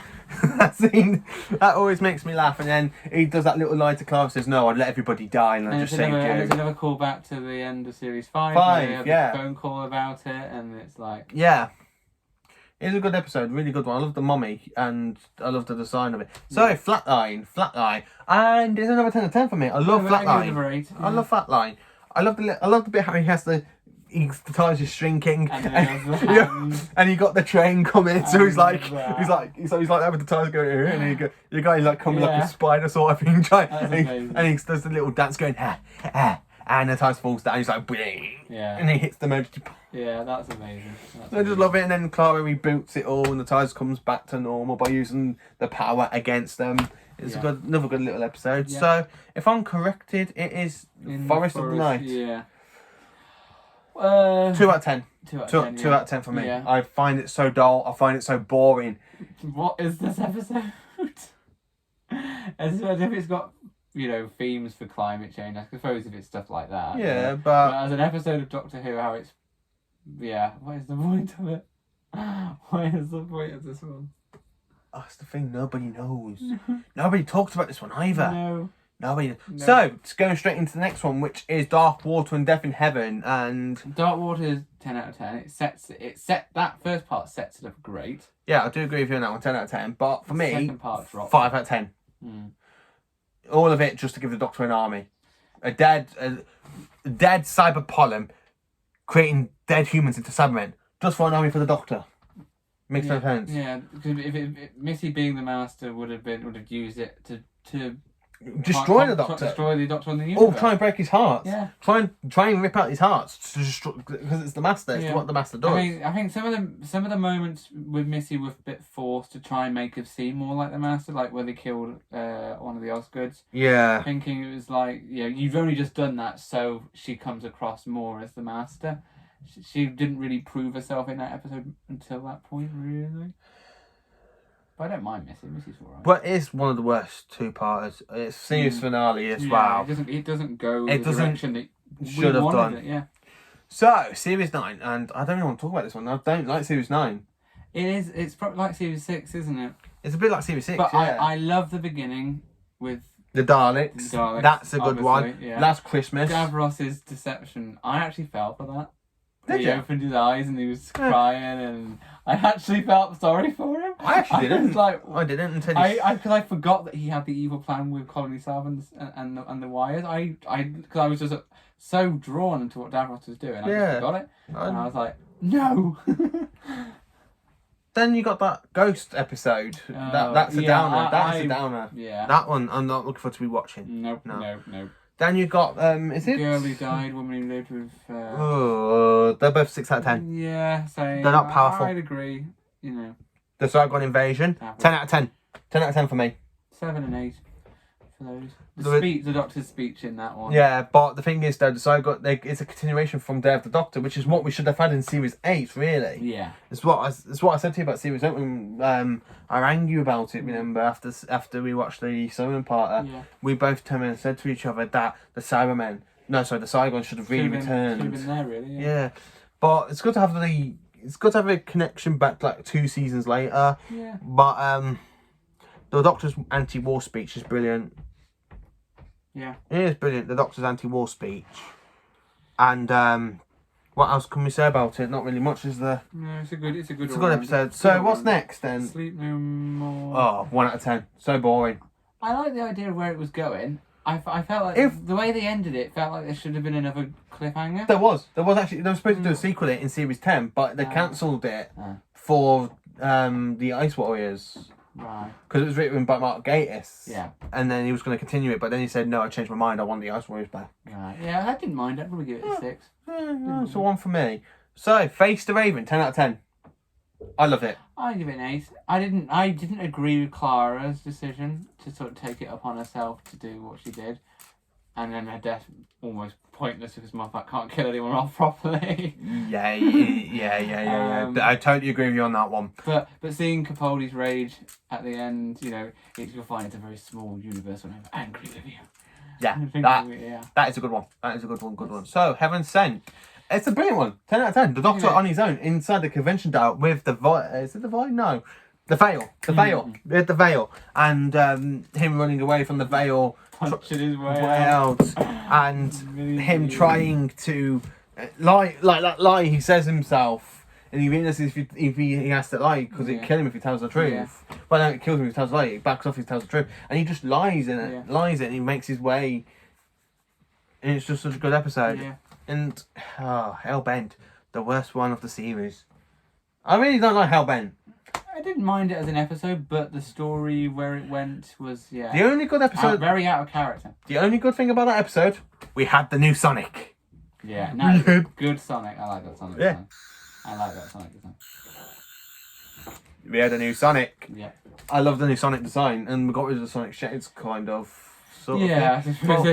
I love the new Sonic. I love the fact that literally it's like it was a good callback to 11th Hour where you had the TARDIS gives Matt Smith uses it, and the TARDIS is like there. It's like he throws it, he catches it, and then he activates it, and then goes to the TARDIS doors and goes like that, and it closes, and that's a good thing. But Clara's death in this is really, really pointless. Yeah, because she's the Time Lords are pointless in this again. Yeah, I do find the Time Lords a bit pointless in this. Obviously, we're meant to believe in that episode that the Doctor becomes a hybrid, which we know he doesn't because Time of Children sort of suggests it's the Master. And the Cybermen. But it's so out of character for him. But I suppose if he's done a millions of years loop and it's all you sort of see where the Time Lords are. Yeah. Secretly the enemy are. Yeah. It's not the best one, is it? It's not the best, but it's not a good episode. Like when he makes that passing comment saying like regeneration's like Time Lord for man flu. Yeah. It's like okay. So The Husbands of River Song, and I love it on 10 out of 10. 10 out of 10 again. I love it. It's River Song's last ever story with the Doctor, and it's a brilliant one. It's actually fantastic. I love it. I love the bit that she doesn't recognise him. Yeah. And he tries so hard, and he's trying so hard to say, "It's me!" And then he has that moment where she realises, and he goes, "Hello, sweetie." "Hello, sweetie." And their chemistry is amazing. Yeah, it is. And then they end up on Derivulum, and we always know, because it was last said with the Tennant one in Forest of the Dead, Derivulum was the last time she saw the Doctor. He wore a new suit, and he put his new... It's a like good connection to him. It's really brilliantly. Nice way to end it. So, straight into Series 10 with the return of Dr. Mysterio. 1 out of 10. Yeah, it's pretty average. 6.56 for me. It's just... I don't even own this episode. You don't own it? Nope. Oh. I have to watch it. Well, when it was on Netflix, I watched it on Netflix, but I don't actually own it because I might not even bother buying it. You might do. Continue the collection. Yeah. But it's not really a good one, is it? No. It doesn't really stand out. I love that bit though. Where he stops the alien invasion, and the baby starts crying for the baby monitor, and he goes, you're not the only ones that's full of it. He just makes me laugh. He's trying to out-superhero the superhero. Nardo's brilliant in it. Yeah. Nardo is brilliant in it. I love Nardo. Yeah, he becomes a good companion. Yeah. But for me, it's a 1 out of 10 because it's not really. It's not Doctor Who, is it really? No, it's like them trying to do a really crap version of Superman. Yeah. I mean, with Grant with the glasses, Yeah. and then he takes him off to become the ghost, Yeah. and then it's just so much. It's like a really crap, cringy version of Superman. Yeah. It really is. So the pilot, 1 out of 10. You don't like the pilot? I said 9 out of 10. I love Bill's introduction. I love the introduction. I don't like the water creature. Yeah, Water Creature's a bit I pan. don't like the water creature. I don't like what I don't. I like that it's at the University Garden, the Vault, which is not about. But I don't really like it as much because it's not that little cameo with the Dykes and the Melons. If they were in the whole episode, I would have said it would have been a 10 out of 10. Yeah. I would have said it would have been a 10 out of 10, but because they're only like a little cameo and they were in Australia for a bit and they were on another planet and the water creatures following them all through time and space, I don't really like it. I find it really, really dull and boring. But I do like that she comes back for Bill at the end of the series. Yeah. But I don't like the actual first episode. Okay. The only good thing about it is where he's running and she goes, "Why are you running like a penguin on fire?" But I don't really. And then the whole idea that he was going to wipe her mind. Yeah. He got to Clara, forgetting Clara and that. But I don't like. He's got a picture of Susan in River Song. Yeah, I like the little cameo bits though. But I think the Daleks and the Morellas, if it was going to do a focus on them, it should have. Yeah, it should that have. was wasted, wasn't it? It was just wasted. It's why I give it a 1 because it builds up so much thing. When you see the Daleks, you're like, oh, is the rest of the episode going to be a Dalek episode now? And then no, it's just like that little scene. And the best thing is you got Naldo winning with the Fourth Doctor Sonic. Yeah. Ah, it's another Dalek. Smile. I like Smile. 10 out of 10. I give it 10 out of 10. 10 out of 10. It's a good one. The way it was. The Vardy. Took me back to like Christopher Eccleston and Rosie series, like how it felt like the whole because the whole Doctor Who felt rebooted again. Yes, it did. After It did. Clara and everything. It felt like how it should be. Yeah, it is, and it's 10 out of 10. I love the Vardy. I love how they're killing the people. emojis. Well, the thing is, though, they didn't know what they were doing. They were there to try and help people and be happy. When they didn't know what to do when people were crying and sad because they're lost. That's the thing. They weren't even the villain. They're just trying to do what they've been programmed to do, make people happy. If you're not happy, we kill you.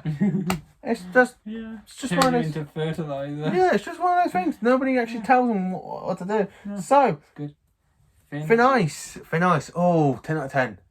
I love it. I give it 6. It's an average one. I love it. I love the alien creature underneath the water. Or is the action alien or is it a human thing? It could be is it the Loch Ness Monster? Nah. We don't know. No. We don't know what it is because it just swims off and damages the ice. And that person the one who plays him, he's in Benidorm. He plays Martin in Benidorm. Yeah, he's a good actor actually because he's not a waste. He ain't a waste in this one. He's a brilliant one. Yeah. Capaldi's brilliant. And when he goes to Clara, tell me what to do. Well, not Clara, sorry, Bill. He goes to her, tell me what to do. She goes, "What? It's your planet. I can't do until you tell me what to do." Yeah. It's just brilliant. So, knock. Oh, cringy. 4 out of 10. Yeah. 4 out of 10. Not a good one. Not a very, very good one. I like how it's set in the same house as Blink, but still cringy. Yeah, it's a filler exploration episode. Yes. Bill's home life and So the next lot is the Monk trilogy, isn't it? yeah. No, sorry. No. Oxygen.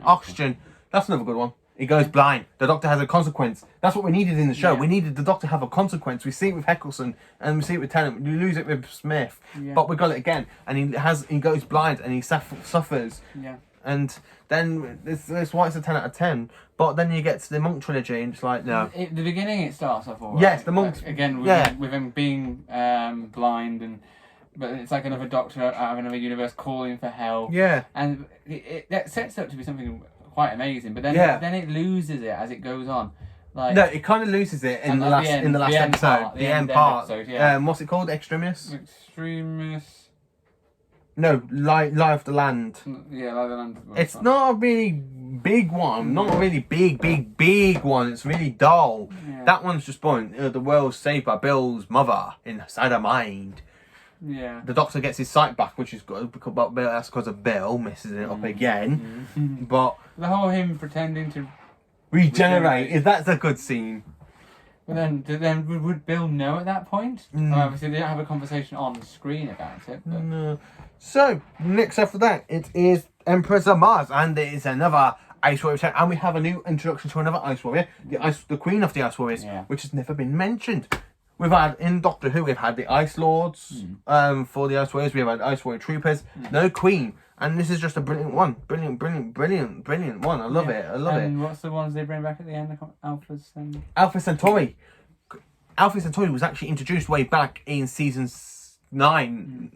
Season 9 and season 11. Yeah, really. I haven't already watched an episode with them, but I was aware of them, and seeing them at the end of the episode, for me, I was like, oh, that's an amazing callback. I was like, I love that. Yeah, Alpha Centauri is brilliant. And the thing, if you're interested, Amazon's got it only for $11.99. The Paladon trilogy set, because it's literally just 2 stories. So if you buy that, because Alpha Centauri's in that, and it's a Pertwee story. What you got one with Joe Grant, and you got a story with Sarah Jane in that as well. It's just a good one. But I love the Ice Warriors. I don't get why the Victorian soldiers were there for. But they're kind of there for the plot, really, and it's kind of good, and it's a fantastic one. So after that one, we've got Eaters of Light. Is that the one, the Scottish with the music? Yeah. Oh, that one. 2. You put it as a 2. Yeah. You put it as a 2-2. I put it as a. I'd say it's a 1. It's a really boring. It is a boring episode. It's really boring. Considering it's the one before the 2-part finale, you think, what is the point of this episode? Yeah. And it's not good. Not really good. It's just dull. Yeah. 2-2. I would have said it would be a 1 at first, but I rewatched it. I haven't rewatched it really in a long time. Because I always skip it. I always go straight to the end. Yeah. So, World Enough and Time and The Doctor Falls. Amazing. It's amazing, isn't it? Yeah, 10 out of 10. Both episodes. Greatest finale in quite a while. The consequences is dramatic for the Doctor. You've got 2 versions of the Master who really don't do much in the next episode. You've got 3 versions of the Cybermen. You've got Mondasian, you've got the Russell T Davies Cybermen, and you've got the Stephen Moffat ones, which are crap because they're like more cyborg-ish. Yeah. But the way that the Master is in disguise, brilliant. Bill getting converted. Yeah. But and her becoming an option as a Genesis for them and seeing the teardrop at the end. Everything just slots into place. I just love it. I love that bit with the Doctor though. I wish we hadn't if we hadn't had the John Sims spoilers. Yeah, that would have been a lot better. Then we would have enjoyed it so much more. Yeah, we would have. I think even when I first watched it, I didn't really twig that that guy was him until... I thought it was Mark Gatiss at one point. Probably. I thought it was actually Mark Gatiss, and then when he took off the disguise, I'm like, the Master! Yeah, we were all expecting it to happen. We were like, when's it going to happen? But my favourite scene has to be where he's taking on the Cyberman with the Sonic. Yeah. And he goes, Terras, a seed in your ice tomb. Folga. And he goes to the green light, go, Planet 4, Canary Wharf. And he goes behind him, Planet 14. And he goes, every single time you lose, you even lost on the moon. Yeah. And then the Cyberman shoots him. He goes, doctors are not required. And he goes, no, I am not a doctor. Yeah. I am the Doctor. The original, you might say. And it shoots him. And he's like, and he comes on the floor. He's like, And he goes, and you see the regeneration energy. And he's like, the Doctor, let it go. Capaldi really acts like anything. Yeah, and then when you have that last scene with the TARDIS where Bill and the water creature leave the TARDIS, and you got all the companions coming through, and you got Missy, which is a bit odd, I would have thought, because Missy wasn't actually a companion, she was a villain, sort of. Oh, and then the whole redemption that she chose to go back to him, and the Doctor isn't really going to know that she did that. Yeah, but the thing is though, it's just such a powerful episode. I love it. I love that episode. I love the scene in the TARDIS because, like a callback, he goes, Santana's causing the pence of human history. That brings back the Time Warrior, and he goes, I don't want to go. Tennant again, which is, I don't mind that line. It's just Tennant did it really bad. I really say it. I have to say it. But but then you have the whole him going outside the TARDIS regenerating, and he's like, no! And then he goes, I will not change. And then all of a sudden you got the first unfortunately William Hartnell is not around to come and do the first Doctor. But they chose well. They chose well with David Bradley, and he goes, you may be a Doctor, but I am the Doctor. The original, you might say. And I love it. And then it goes straight into Twice Upon a Time. And I love the That's a great episode as well. It might have been obviously a filler that Stephen Moffat had to come up with to make it special, but it was overall good. It's a brilliant episode. It really is a brilliant one. Twice Upon a Time is one of my personal favourites. He references New Earth with going 5 billion years in the future of what they do. Yeah. And it's not just that. Then you've got 2 kind of stories. You've got Dr. Falls that is continuing from, and it also leads kind of in and from the 10th Planet, which is Hartnell's last ever story, because you have him walking back to the TARDIS. When they remade it at the beginning. Yeah. And then you kind of got, so basically you kind of have an extra story with Capaldi and William Hartnell's Doctor. Yeah. It's a really good way. And then you have Hartnell going back into his TARDIS at the end of World War One, and he goes in to do the regeneration, and then you see Patrick Troughton's face appear on the screen. Yeah. And that's another good thing about it. That's another good thing I love about Twice Upon a Time. You've got the cyber, and then, because if you think about it this way, Hartnell met the Mondasian Cybermen, Capaldi, Mondasian Cybermen, slapping into the two, and then they both meet each other. It's a good kind of combination, because Hartnell's the very first one in the Doctor's regeneration cycle, kind of, after the Timeless Children era and the Fugitive, and then you got Capaldi in his new regeneration cycle, which is the first body. So first body meets. Yeah. It's the kind of good connection sort of thing, and I love it. I really do love it. And you brought back Rusty for some reason, which is not really connected. The Dalek mutants running around. You would have thought they would have been dead after being destroyed out of the casings, but no, they're just running around attacking people. And his line saying that you're the very first Dalek who got naked for me. Yeah. So, a woman who falls to earth. For Jodie Whittaker's first episode, No title sequence. We don't get no title sequence in this episode. no, it didn't. You get the music a bit. You go dun dun dun dun dun when she falls through the train. For it, and I was like, okay. It didn't feel like Doctor Who at first. No, but it's still 10 out of 10 though. It's still very good. I love I love her where she's in the charity shop, right? They're taking her to the charity shop and she's like going, nope, nope, nope, nope. And then she's like, yes. And then you have her like making her own Sonic out of spoons. And she goes, and then she goes. The whole way it looks. Yeah. It's so beautiful. It's got a new budget. You can tell the BBC's actually put a lot of money into it. And then she's like, Sonic screwdriver made out of fresh Sheffield steel. I just did a 10 on. I just done a 10 on. But it's another good episode. I do love it. 10 out of 10. But it's a shame. I think for her it does take. I don't know. Everyone's probably different. But Grace should not have died. I wish Grace didn't die. I think she should have been. I think she should have been a companion. Yeah. It had a lot more hard-hitting moments. Yeah. Like with people dying. But I think for Jodie Whittaker's Doctor, it takes a while longer for her to become the role. Yeah. So, Ghost Monument, we got the new title sequence for the very first time. We've got a really crap budget story, really. Space race. It could have been better. Could have been better. The TARDIS at the end. I love the TARDIS bit where she goes, please come to mommy. No, come to daddy. Come to mommy. Yeah. I just really need you right now. And she's like that with the Sonic and got the TARDIS back, and that's a good thing. Yeah. Rosa. Is it Rosa? Rosa Parks? Yeah. That's a good one. That's a 10 out of 10 for me. 10 out of 10. I love Rosa. Yeah. It's a good... Real good history one. I really think that they should really play Rosa for History Month. For, when they do like in schools, Black Topic. Yeah. And you get the kids like in the show Rosa, and half of the kids won't go, oh, it's Doctor Who, it's boring. No, but it's a very important episode. It is a very important episode. Then it's good they went back and done it. So, is it Reckoneds in the UK? The Spider episode? Yeah. This one made me laugh because I said to my dad, what does Series 11 and Season 11 have in common? Spider episodes. But it's different because you got Planet of the Spiders for Season 11, which makes him the third Doctor regenerate into the fourth. And then this one doesn't make him regenerate. It's not really a good one. The Spider-Man just grows on toxic. Yeah. It's not really a good one. It's a very weird, it's a very average one. I'd probably skip it. No, I don't really. What would you say?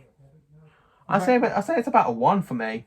1 out of 10. I would rewatch it because it's a good one. It's a good Halloween sort of episode, really. When the big spider comes under the bath, makes the whole bathtub. Kill my bodyguard, Kevin. Yeah, that will make it kind of a good sort of Halloween. To rewatch on Halloween would be kind of good. Yeah. So what's next then? Runga Conundrum with the Pating.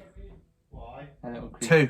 2 out of 10. I like that. 2 out of 10. I give it 8. I like that one. Yeah, 2. I'll give it a 2 out of 10. Bit of a fun. I do give that a 2 out of 10. It's You're really... still filming? Yes, Andy. And I'm sorry, people. Andrew's just came in. My brother. What do you want? Is this live? Yes, it is. Oh, cool. Hello. No, we're not live. We're actually recording. I can't edit it out. I was going to see how Jamie was because he's going in a few hours, isn't it? Yeah. Right. Can you go? We can talk to you after. We talk to you after. We're nearly there. We're nearly there. Right. Sorry about my brother. I'm not really gonna edit it out. People can laugh at that. They can really laugh at that, and me dad coming in. The thing is one of them weird aliens, isn't it? But It reminds me of something. It reminds me about the adipose. It reminds me of the adipose in series 4. But it's like a hungry, almost invincible thing because it eats a bomb and it's just like, oh, I'm well fed. Yeah, it's funny. It's like goes to sort of sleep as it rolls away into space. Yeah, it's a bit of a strange one. The Sonic Mines, though, that was a bit of good. Mm. So, what's the next one after that one? Demons of Punjab. Is that the Asian one? Yeah. Well, I think the creatures aren't really. It's not really an evil plot, is it? No, it's not. Like, they're like these sort of. Again, it shows humans being really the villains in this one. But I think I'd probably skip it. Yeah. The only good thing about it is the Indian music at the end for the theme. Yeah. If I'm remembering correctly, if it is, Kablam. Yeah. Kablam. Love Kablam. I love Kablam. The That- Kablam Man. I love the reference to Matt Smith's Doctor with the Fairs. Yeah. It's a good episode. It really Yeah, is it a good does feel one. like a Doctor Who one again. Deadly bubble wrap. You pop it and you die. Yeah. Again, it ticks all the boxes of what a Doctor Who episode. Yeah. Typically. To be honest, it reminds me a bit of the Warren from the Ark in Space. Because the creature was made out of bubble wrap. It just reminds me a bit of that. So when I saw the bubble wrap, I'm like, oh, the Warren's back. Oh my god, no, it's not green. It's a good one. It's really a good one. I would have loved to have the Warren in this one return, because I would like to see the Warren return. So, if I remember correctly, it is the Witchers thing. Is it Witchers? Witchfinders, I yeah. don't say Witchfinders. Not a really good one. I didn't mind it. It's a bit out. It's just Bit out of place. Really out of place for me. They're like the actors, like the King, you know. Yeah, they're really good. They're really They're good. good. But Their performances are good. Alien Mud. There. The drown. I love the drowning bit of the Doctor when they think that she's drowned. Yeah. And so when they pull her up, she's gone and she jumps out and goes, "I'm okay." Yeah. If I got remember, a few moments. it takes you away. Is that the really one with the frog one? The really strange episode with the frog. Yeah. Oh my god, 2 out of 10. Yeah, 6 for me. It's 2 out of 10. That's it's not one of the best. No. It's not. See, look, it's how bad I remember it, isn't it? The one with the frog one. That's how you got to remember it. Yeah. The idea starts off alright, and then when it gets Yeah. to that point, you think, okay, we're literally just watching a frog. Yeah. Yeah. And let me guess. The next one is the Battle of strange words. Run score. That's it. Tim Shaw returns. I think it's cool. I think it's kind of good. Yeah, Wait. I think it was. To be honest, I think they could have done what season 19 did with Peter Davison, because they ended with Peter Davison. They had the Master first, and then they ended with the Master. Mm-hmm. So they kind of did the opposite with Tim Shaw and then Tim Shaw. Yeah. And I can see with 12 as well, the Master and the Master. Yeah. It's But then he didn't really do much. No, then The Graham. idea of shrinking planets down alright was interesting. It was. It kind of reminded me a bit of the Pirate Planet, really, from the Tom Baker season. But that was just a planet jumping into other planet spaces. But I have to say, I really think this episode is really good. I have to say it's 10 out of 10. Yeah. Really 10 out of 10. But I like how Graham says he's going to kill him, and the Doctor says, I will take you back and I will disown you completely. But then he freezes him as for revenge. Yeah. And that's another good thing about it. That is another good one. But for me, it's 10 out of 10. 10 out of 10. So, straight into series 12, really. We're doing really good, actually. And we've actually done this in 2 hours and 46 minutes. Let's get up this far. Revolution. 10 out of 10. Yeah. The Dalek's back. Wow. Actually, it's a new type of Dalek, actually. A Reckless-Cotton Dalek, which has never been seen or heard of before. It's another good one. And it's a mutant surviving outside the casing and repairs itself. Yeah. I think everyone was supposed to be a bit shocked at the design at first, thinking, oh my god, this is going to be a new design, which it is. We're going to see that again. Yeah, we're not going to see it. It's going to be based, but it's not going to be the junkyard design. But seeing it battle the army and be deadly again was better. It proves how much one Dalek can be a threat. Yeah. And we've not had that since Dalek with Heckelson. No. Which we mentioned about 2 hours ago, really. And it is a good episode. It really is. In the whole thing with Ryan's dad, I suppose that had to be covered. Yeah, it did. I mean, whether they dragged it out a bit too much. Yeah. Because you didn't really get much Dalek action until like the last 20 minutes. Of the But it was still good Dalek action. Yeah. It's got a very It was good Dalek like, action. oh my god, you made me wait so long for Yeah. this. So, Spyfall. Yeah, Spyfall, great. That's both parts. This whole series it feels like, again, like Doctor Who's come back again after like Series 11 lost it a bit. Yep, it did. It major did. But Series 12 has brought it back. Spyfall. I kind of think that Spyfall brought the Master back too soon. Yeah. But, you know, I mean, we were still shocked and surprised and loved it. I loved it. I loved it. How O turned out to be the Master. Yeah. It's a good episode. A good, very good spy episode for the part 1.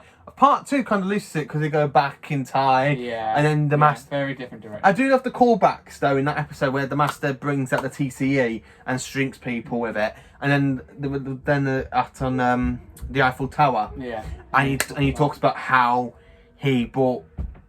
Like, remembers, like, because the reference to the Deadly Assassin, where which is I still got the eye for it and stuff, and the Gopolis. Yeah. So the thing is, though, where is this Master? Is it straight after Johnson, or that's what we need to find out? Yeah, they don't say. We just have to work it out for ourselves at the moment. Yeah, we just don't know because he's crazy as John Sim.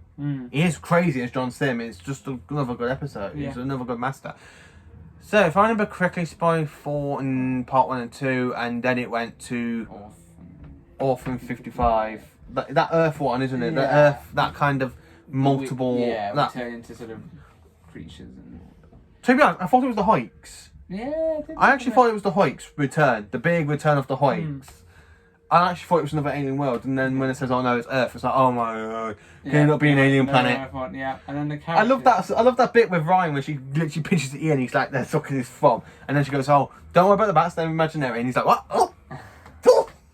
I do love it. The thing does make me laugh. Some of the characters are annoying, like the woman who's chasing Benny. Benny. Oh god. They made a song about that on YouTube. Have you seen it? Yeah, there's like a remix where the woman go, "Benny, Benny, Benny." That's just, Like, no. That's just daft. That bit. That one is daft. So episode 4, Nick Tilsley, Nightmare of Terror.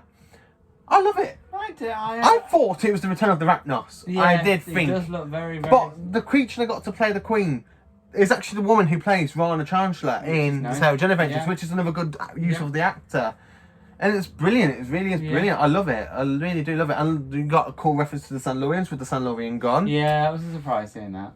And you got other bits as well. I love it all. It's just, and Nick Tilsley in the end.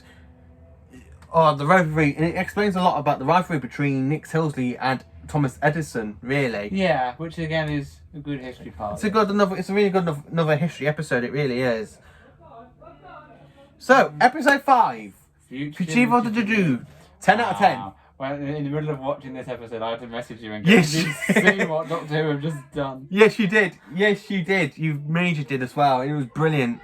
Brilliantly, yeah, it was a brilliant one. It is a fantastic episode. Yeah. It really is. It's just like Jack's return. I love it. The surprises just kept coming. You had Jejune, you had Jack, you had another Doctor, which we never knew about. A bit. I think they kind of copied the War Doctor bit, but it's understandable that they had to. They really did have to understand. You had to understand they had to, because of the Timeless Children sort of story plot. But I have to say, I love it. I love Jack's return. John Barron, even though you can tell he's dyed his hair. Yeah, because in real life he's trying to keep to his original appearance. Yeah, he is, but you can tell he's dyed his hair because he's a lot greyer now. Yeah. So you can tell every time he's got to come back, he's got to keep dyeing his hair. And then he thinks Graham's the Doctor. Yeah, kisses him. And then he comes back and he goes, "Did you miss me?" Yeah. And then he kisses Graham. He's like, "Nope, you don't know me." And then he goes, but he said she, so he thought he was Yaz was the Doctor, so he's like, no. Yeah. And then he gives her the warning about the lone Cyberman. So it's a shame that never came back for the lone Cyberman. Because that didn't go, his warning was... just ignored. His warning was just ignored. But it was a good return, really good return. The Jew were brilliant, and that Time Lord Gat is another good one. Yeah, and we're just waiting to... I suppose if it gets covered in the special coming up about why now they're chasing after the Doctor, innit? Well, yeah. Well, we have to explain that when we get later on in the video, won't we? So, number 6, it is Pegasus, is it? Praxis. Is that the one with the really crappy rubbish kind of episode with that deadly alien disease? Oh. Yeah. And then what have you given it? 4. I'll give it 2. Yeah. It's not really entertaining, is it? No. It's not very entertaining. It's not... All it is about the spaceman crashing in the middle of the North Sea, and it's got some other bits and pieces of it, and then they all put together. Then it has a reference to Adric, doesn't it? Yeah, it has a little reference to Adric, and then if you can go back and save people from dying in a spaceship, why can you not go back and save Adric? Yeah, it's just such a downer, ruiner. Yeah. So, is it the next one? Can you hear me? I don't remember that one. I've blocked that one out of my mind. We will. That. Yeah, I can't. Is it the one with the fingers separate? And he separates and puts the fingers inside each people's ear, and then he tries to feed them wrong information. And we see Yaz's backstory. Yeah, that's the That one, that's a one. That's a one. You don't see, how bad is it? I don't remember it. know. It's bad, I don't remember it. That's the one I don't really tend to. No, it's, When I first watched it, it was like... it was alright, Yeah. but it is quite a forgetful one. But you don't remember it. You really don't remember it, and that's a strange one. Yeah. So, Haunting of... Yes. The Haunting... What is it? Haunting of the Villa? I wasn't expecting it to be part of a Cyberman story, because it looked like it was going to be its own sort Yeah. of... But brilliant. Bloody brilliant. I loved it. 10 out of 10. 10 out of 10. I give it 6. And then you got then at the end you got the lone Cyberman travelling back in time, and the Doctor's got to chase after him. It's another cracker one. So going straight into my third favourite Cyberman story, Associate of the Cybermen. I loved it. Yeah. So I loved it. going back to the Russell T Davies design and... Kind of. It's because the lone Cyberman looks a bit to me Of the Matt Smith. era. Yeah. Yeah. And then you got the Russell two Russell T Davies one. And then you go into the Cyber Carrier and you got the new race of Cybermen, the Cyber Warriors. And they look I good. hope they come back because they are so good. They're bad shots though. Well, actually, you know the bits we see that the Cybermen floating? Apparently, that's their bodies with the Russell T Davies Cyber heads on. Oh, okay. From what I've actually read, they're supposed to be them. But I love the new design. They remind me a bit of the Invasion Submarine, really, with the tear ducts and the face squat. Wow, it's a kind of reference to, and it reminds me a bit of the Invasion Submarine and the Earthshock Cybermen. It really reminds me of that, but it's a shame that you don't see them talk, and you see that. But when you see them all marching out of their tombs, and that tomb bit reminds me so much of Earthshock, because Earthshock is one of the powerful Cyberman stories, because you see the Cyber leader not in the tombs, and then when you see him smash through, and you got that music and then this one you got the music, the dragged music to Cyberman. I love the Cyberman music. It's a lot better than Series 2 Cyberman music for me, but. It's just such a fantastic Cyberman episode. It is brilliant. I love every single episode. What did you think of it? I'm so sorry. I keep talking over you about this one. No, you're right. I think the design. I wasn't a bit unsure of it at first, but it combines both the elements, which is grand.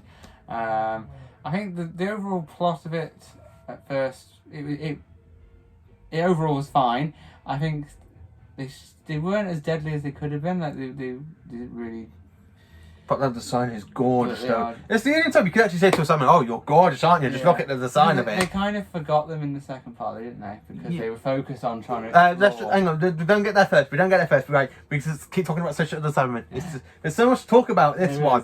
There's so much consequences. The Doctor's got to try and get Graham Ryan Yaz out of there because if the Cybermen find them, they will, and then they chase after them and then land on the ship and the Doctor. Yeah. And then at the end of it, you got Gallifrey at the boundary, and the Master comes through and goes, "Wow, ooh, weren't you expecting that? Be very afraid, Doctor, because everything you know is about to change." Yeah. And then the middle 8 comes back at the end of the title sequence, because for a long time we haven't had the middle 8. You know, the middle 8 of the theme. And then you've got it back in this one. It's the only time it's like, oh my god. So the Timeless Children. They're timeless children. Yeah, obviously to many people it's a very controversial one. I loved it. It's good. I to be honest, it kind of, looking back at the Time Lord's background with them experimenting on the child, kind of it does seem true, because the Time Lords would do that, if you think about it. If you watch how bent and how dark the Time Lords can be. And, what they were going to do for the Time War, all the weapons they had. It's true. They're going to experiment on the child and get the ability to regenerate themselves, have another heart added into them. It's so, you can actually see it happening. And the third Time Lord, I think it's actually Tectalum, Rassilon and Omega, the 3 founding fathers of Gallifrey. I really think so. It's a good story. I love it. I love how the Doctor's trapped in the Matrix, because the Matrix has not been actually seen in Doctor Who since 1968 in the Trial of a Time Lord. Yeah, they use the theme tune. Yeah, with all the Doctors and stuff. And it's just such a fantastic episode. It really is. And the roof doctor talking to the doctor saying, Yeah. why don't you pay the company to blow this bit up? I like the roof. yeah. I think seeing the roof doctor. I mean, the first moments of seeing her, she felt more like the Doctor straight away than Jodie Whittaker did. Yeah. I really prefer. She reminded me a bit of John Pertwee's Doctor, but there again, though, she's the fugitive Doctor, had the mind wipe after the Timeless Children, the Morbius Doctors, and then if it's just her, mind wipe it, think of the Brandon stuff, and then just like have it grow from heart not onwards. It's really bad because then when the Time Lords punished Troughton's Doctor for it, see the Time Lords punished Troughton's Doctor for breaking the first law of time, so you can explain like how Ruth is the fugitive because it means the Doctor's never agreed with the Time Lord Society. Yeah. It's such a callback, really, that the Doctor's never agreed to the Time Lord Society, and it's another brilliant one. And for me, this episode is 10 out of 10. I loved it. I don't know why this episode gets so much hate. Do you? The Cybermasters are. I want them to return. I love the design. Seeing that one didn't want to shoot him, and then it like regenerates. Yeah. It's just brilliant. It really is brilliant. It's fantastic. Yeah, but we are going to see him again. Yeah, we already have to hear him say, come through here or something. Yeah, again, so I do hope so. But we always see them after the Cybermen so many times lately. Well, yeah, if you think about it, Dark Water, Death in Heaven, World Enough in Time, The Doctor Falls, and now Social the Salmon and The Timeless Children. Yeah. Are we going to see the Master and Salmon again? Most probably. Yeah. Or will I see the Masters team up with the Daleks at some point? Yeah, they had that little moment with Missy, didn't they? But it didn't go anywhere, did it? Because the only time we actually see the Master team up with the Daleks is in Frontier in Space in 1973. And that's it. But I do love all the little references they've had in the series, like with the whole plot of the Master talking about his plot and time. It is brilliantly. Yeah. It's fantastic, and I hope you can't hear them talking, can you, downstairs? But it is a very good episode, and I'm so glad we've actually done this really well. We've got there, series 1 to 12, the ranking. So how would you put the series in your favourite order before I say mine? So you've got series 4 is the best, then series 2.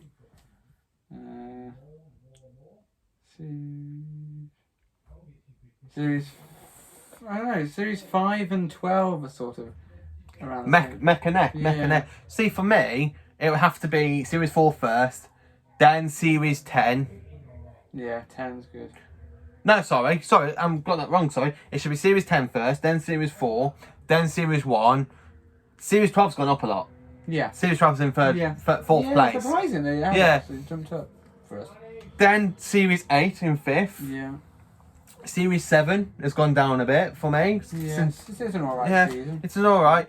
Series 5, then series 3, series 9, 6, and then 2 for me. Yeah, 9's the third worst. 9 and 6 is the last. Yeah, 6 is the worst one for me. Yeah, 6 is the worst one for me as well, but I have to say the second one's second worst, series 2 is, and then series 9's the third worst for me. But the rest of them are lovely. I love each episode. I think at least we've got one series out of each Doctor up there. It's not like it's not like all of them in one era and down. No, so basically like we got Capaldi for me first, then I got Tennant, then I got Eccleston, and then Whittaker, and then Smith. Yeah, we seem to appreciate at least one series that stands out for that Doctor throughout all of them. Shame Eccleston really should have been in first place. I really think it should be, but yeah, I suppose after so many series that come out, probably from starting off before, it's still top there. Yeah, it is. It's still on the top. It's still on the top. When you rewatch it, it still gives you that feeling of rebooting Doctor Who and So Jamie, thank you for joining me on this video, and we've actually done this on 3 hours and 1 minute, and we had a few interruptions with me trying to charge my phone, and my dad coming in, and my brother, and overall we've got similar views. Yep, we appreciate every Doctor that's. Yep, we have enjoyed it. So, unfortunately, I would say, would you like to join me again when I do the talk of the classic era? But you've not seen much of the classic era, so you can't really. No, but we'll be watching. You will be watching every. I will be doing at some point in the week because I'm off I'm only got 2 days of work now. So I will be doing a video in the week of the ranking of the classic series, and I've actually got my best mate here from Thomas Adams. We go way back from school. Yeah. Seriously, year 7 we actually joined, isn't it? Yeah, series 7 we became good friends, and we've been good friends ever since. And it's really scary. It's come up to 10 years. 2022. Yeah. No, actually, yeah, it's been 10 years. No, it's been over than 10 years. Yeah, because we made friends to 2007. Yeah. 2017 would have been 10 years. And we've had 3 years then. So we've been friends for about 13 years. Yeah. And we've been cemented by Doctor Who and Star Trek. No, that's how we all met, really. Yeah. We literally met because I was nervous and they took me into room 10. And when you saw me watching Doctor Who on the computer. And then that's how it all started. And then we made our own Doctor Who group. Yeah. We actually did. We made our own Doctor Who group, and it's been amazing knowing you for so long. And it's a shame we lost contact. We haven't managed to see each other for 2 years. Yeah, that's what work does, doesn't it? It takes over your life. You can't really meet up with each other that much. No, so it's been 2 years. But this has been one of them great milestones that we've had to do. Yes, it has, and I'm so glad I've actually asked you to come and join me on to do this video. Thank you for doing it. And you've been watching the show as long as I have. Well, you've been watching the show. You're older than me, aren't you? If I remember correctly. Yeah, you're November and May, so you're like a few months older than me. But you must have been 10 watching Doctor Who when it came on. I was 9, so you've been a Doctor Who fan since you were 10, and you're 25 this year, aren't you? Yeah. So how long? So that's like 15 years for you then, 10 to 25. Yeah. And you've enjoyed every single moment of the Doctor. Yeah. Like we originally watched it. Got my sisters and they were watching it with me growing up as well. But since Tennant left, they sort of drifted away, and I kept trying to get them back in, but they wouldn't. But being a true Doctor Who fan, you stick with it. With how the show changes, because it can't. I know people would want it to stay the same forever, but you can't because it's not going to last. It's got to change, and we're just interested to see where the next series goes, really, which hopefully won't be too delayed. 2022 apparently, but if you think about it this way, it's the year after. It's the 60th anniversary. So they got to do something. So they could be planning something, but it's a shame we're not getting Doctor Who next year because.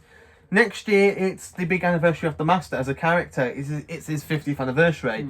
And it's such a shame that we're not going about Big Finish or doing a story to celebrate it. But it's a shame with Doctor Who being delayed, we're not really going to get an anniversary special for the Master. So unless they'll do it when Sacha Dhawan comes back. But it's a bit boring. It'd be a bit too late, really. Yeah. That's the point. It's just such a shame. And like, we got this, what's it called? Revolution of the Daleks? Something like that. Yeah, in the winter time, either Christmas Day or November, not Christmas Day or New Year's Day. Sorry, nothing's been said about it. But I'd like to know how the Doctor escapes from the Jejune prison. That's what I'd like to find out. We're all expecting Jack, aren't we, to break her out? Or something. He is in it. He has been cast to be inside the actual episode, and Graham and Ryan are leaving. Are they going to be exterminated? That's what I like to know. It would be nice to see the Daleks actually do something like that, but I have a sneaky suspicion it's probably not going to be, is it? Yeah, but if we're thinking it could be a civil war or what's going to happen, I don't know. We have to wait and see. It's going to be exciting. And the thing is, though, it's really good that this episode has been filmed before this COVID-19. Good timing. So it's very good timing they've done it because COVID-19's been around now for months, and it's just stupid and pointless. Really, I think it's really dull. I don't see the point. Oh, you have to wear face masks only more than 6 people.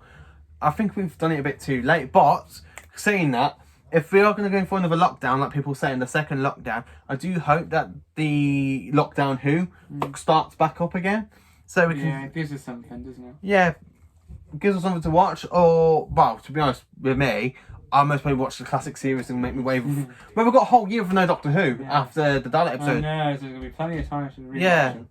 So I most probably just rewatch every single one from Hartnell all the way down to Whittaker again, and then hopefully series 13's back in 2022 in January. Yeah. It's a bit stupid though, because I think when you think about Doctor Who, it's had 2 years of a break. 2016 had a massive break, and then 2018 had a break. No, sorry, 2019 had a break. Yeah.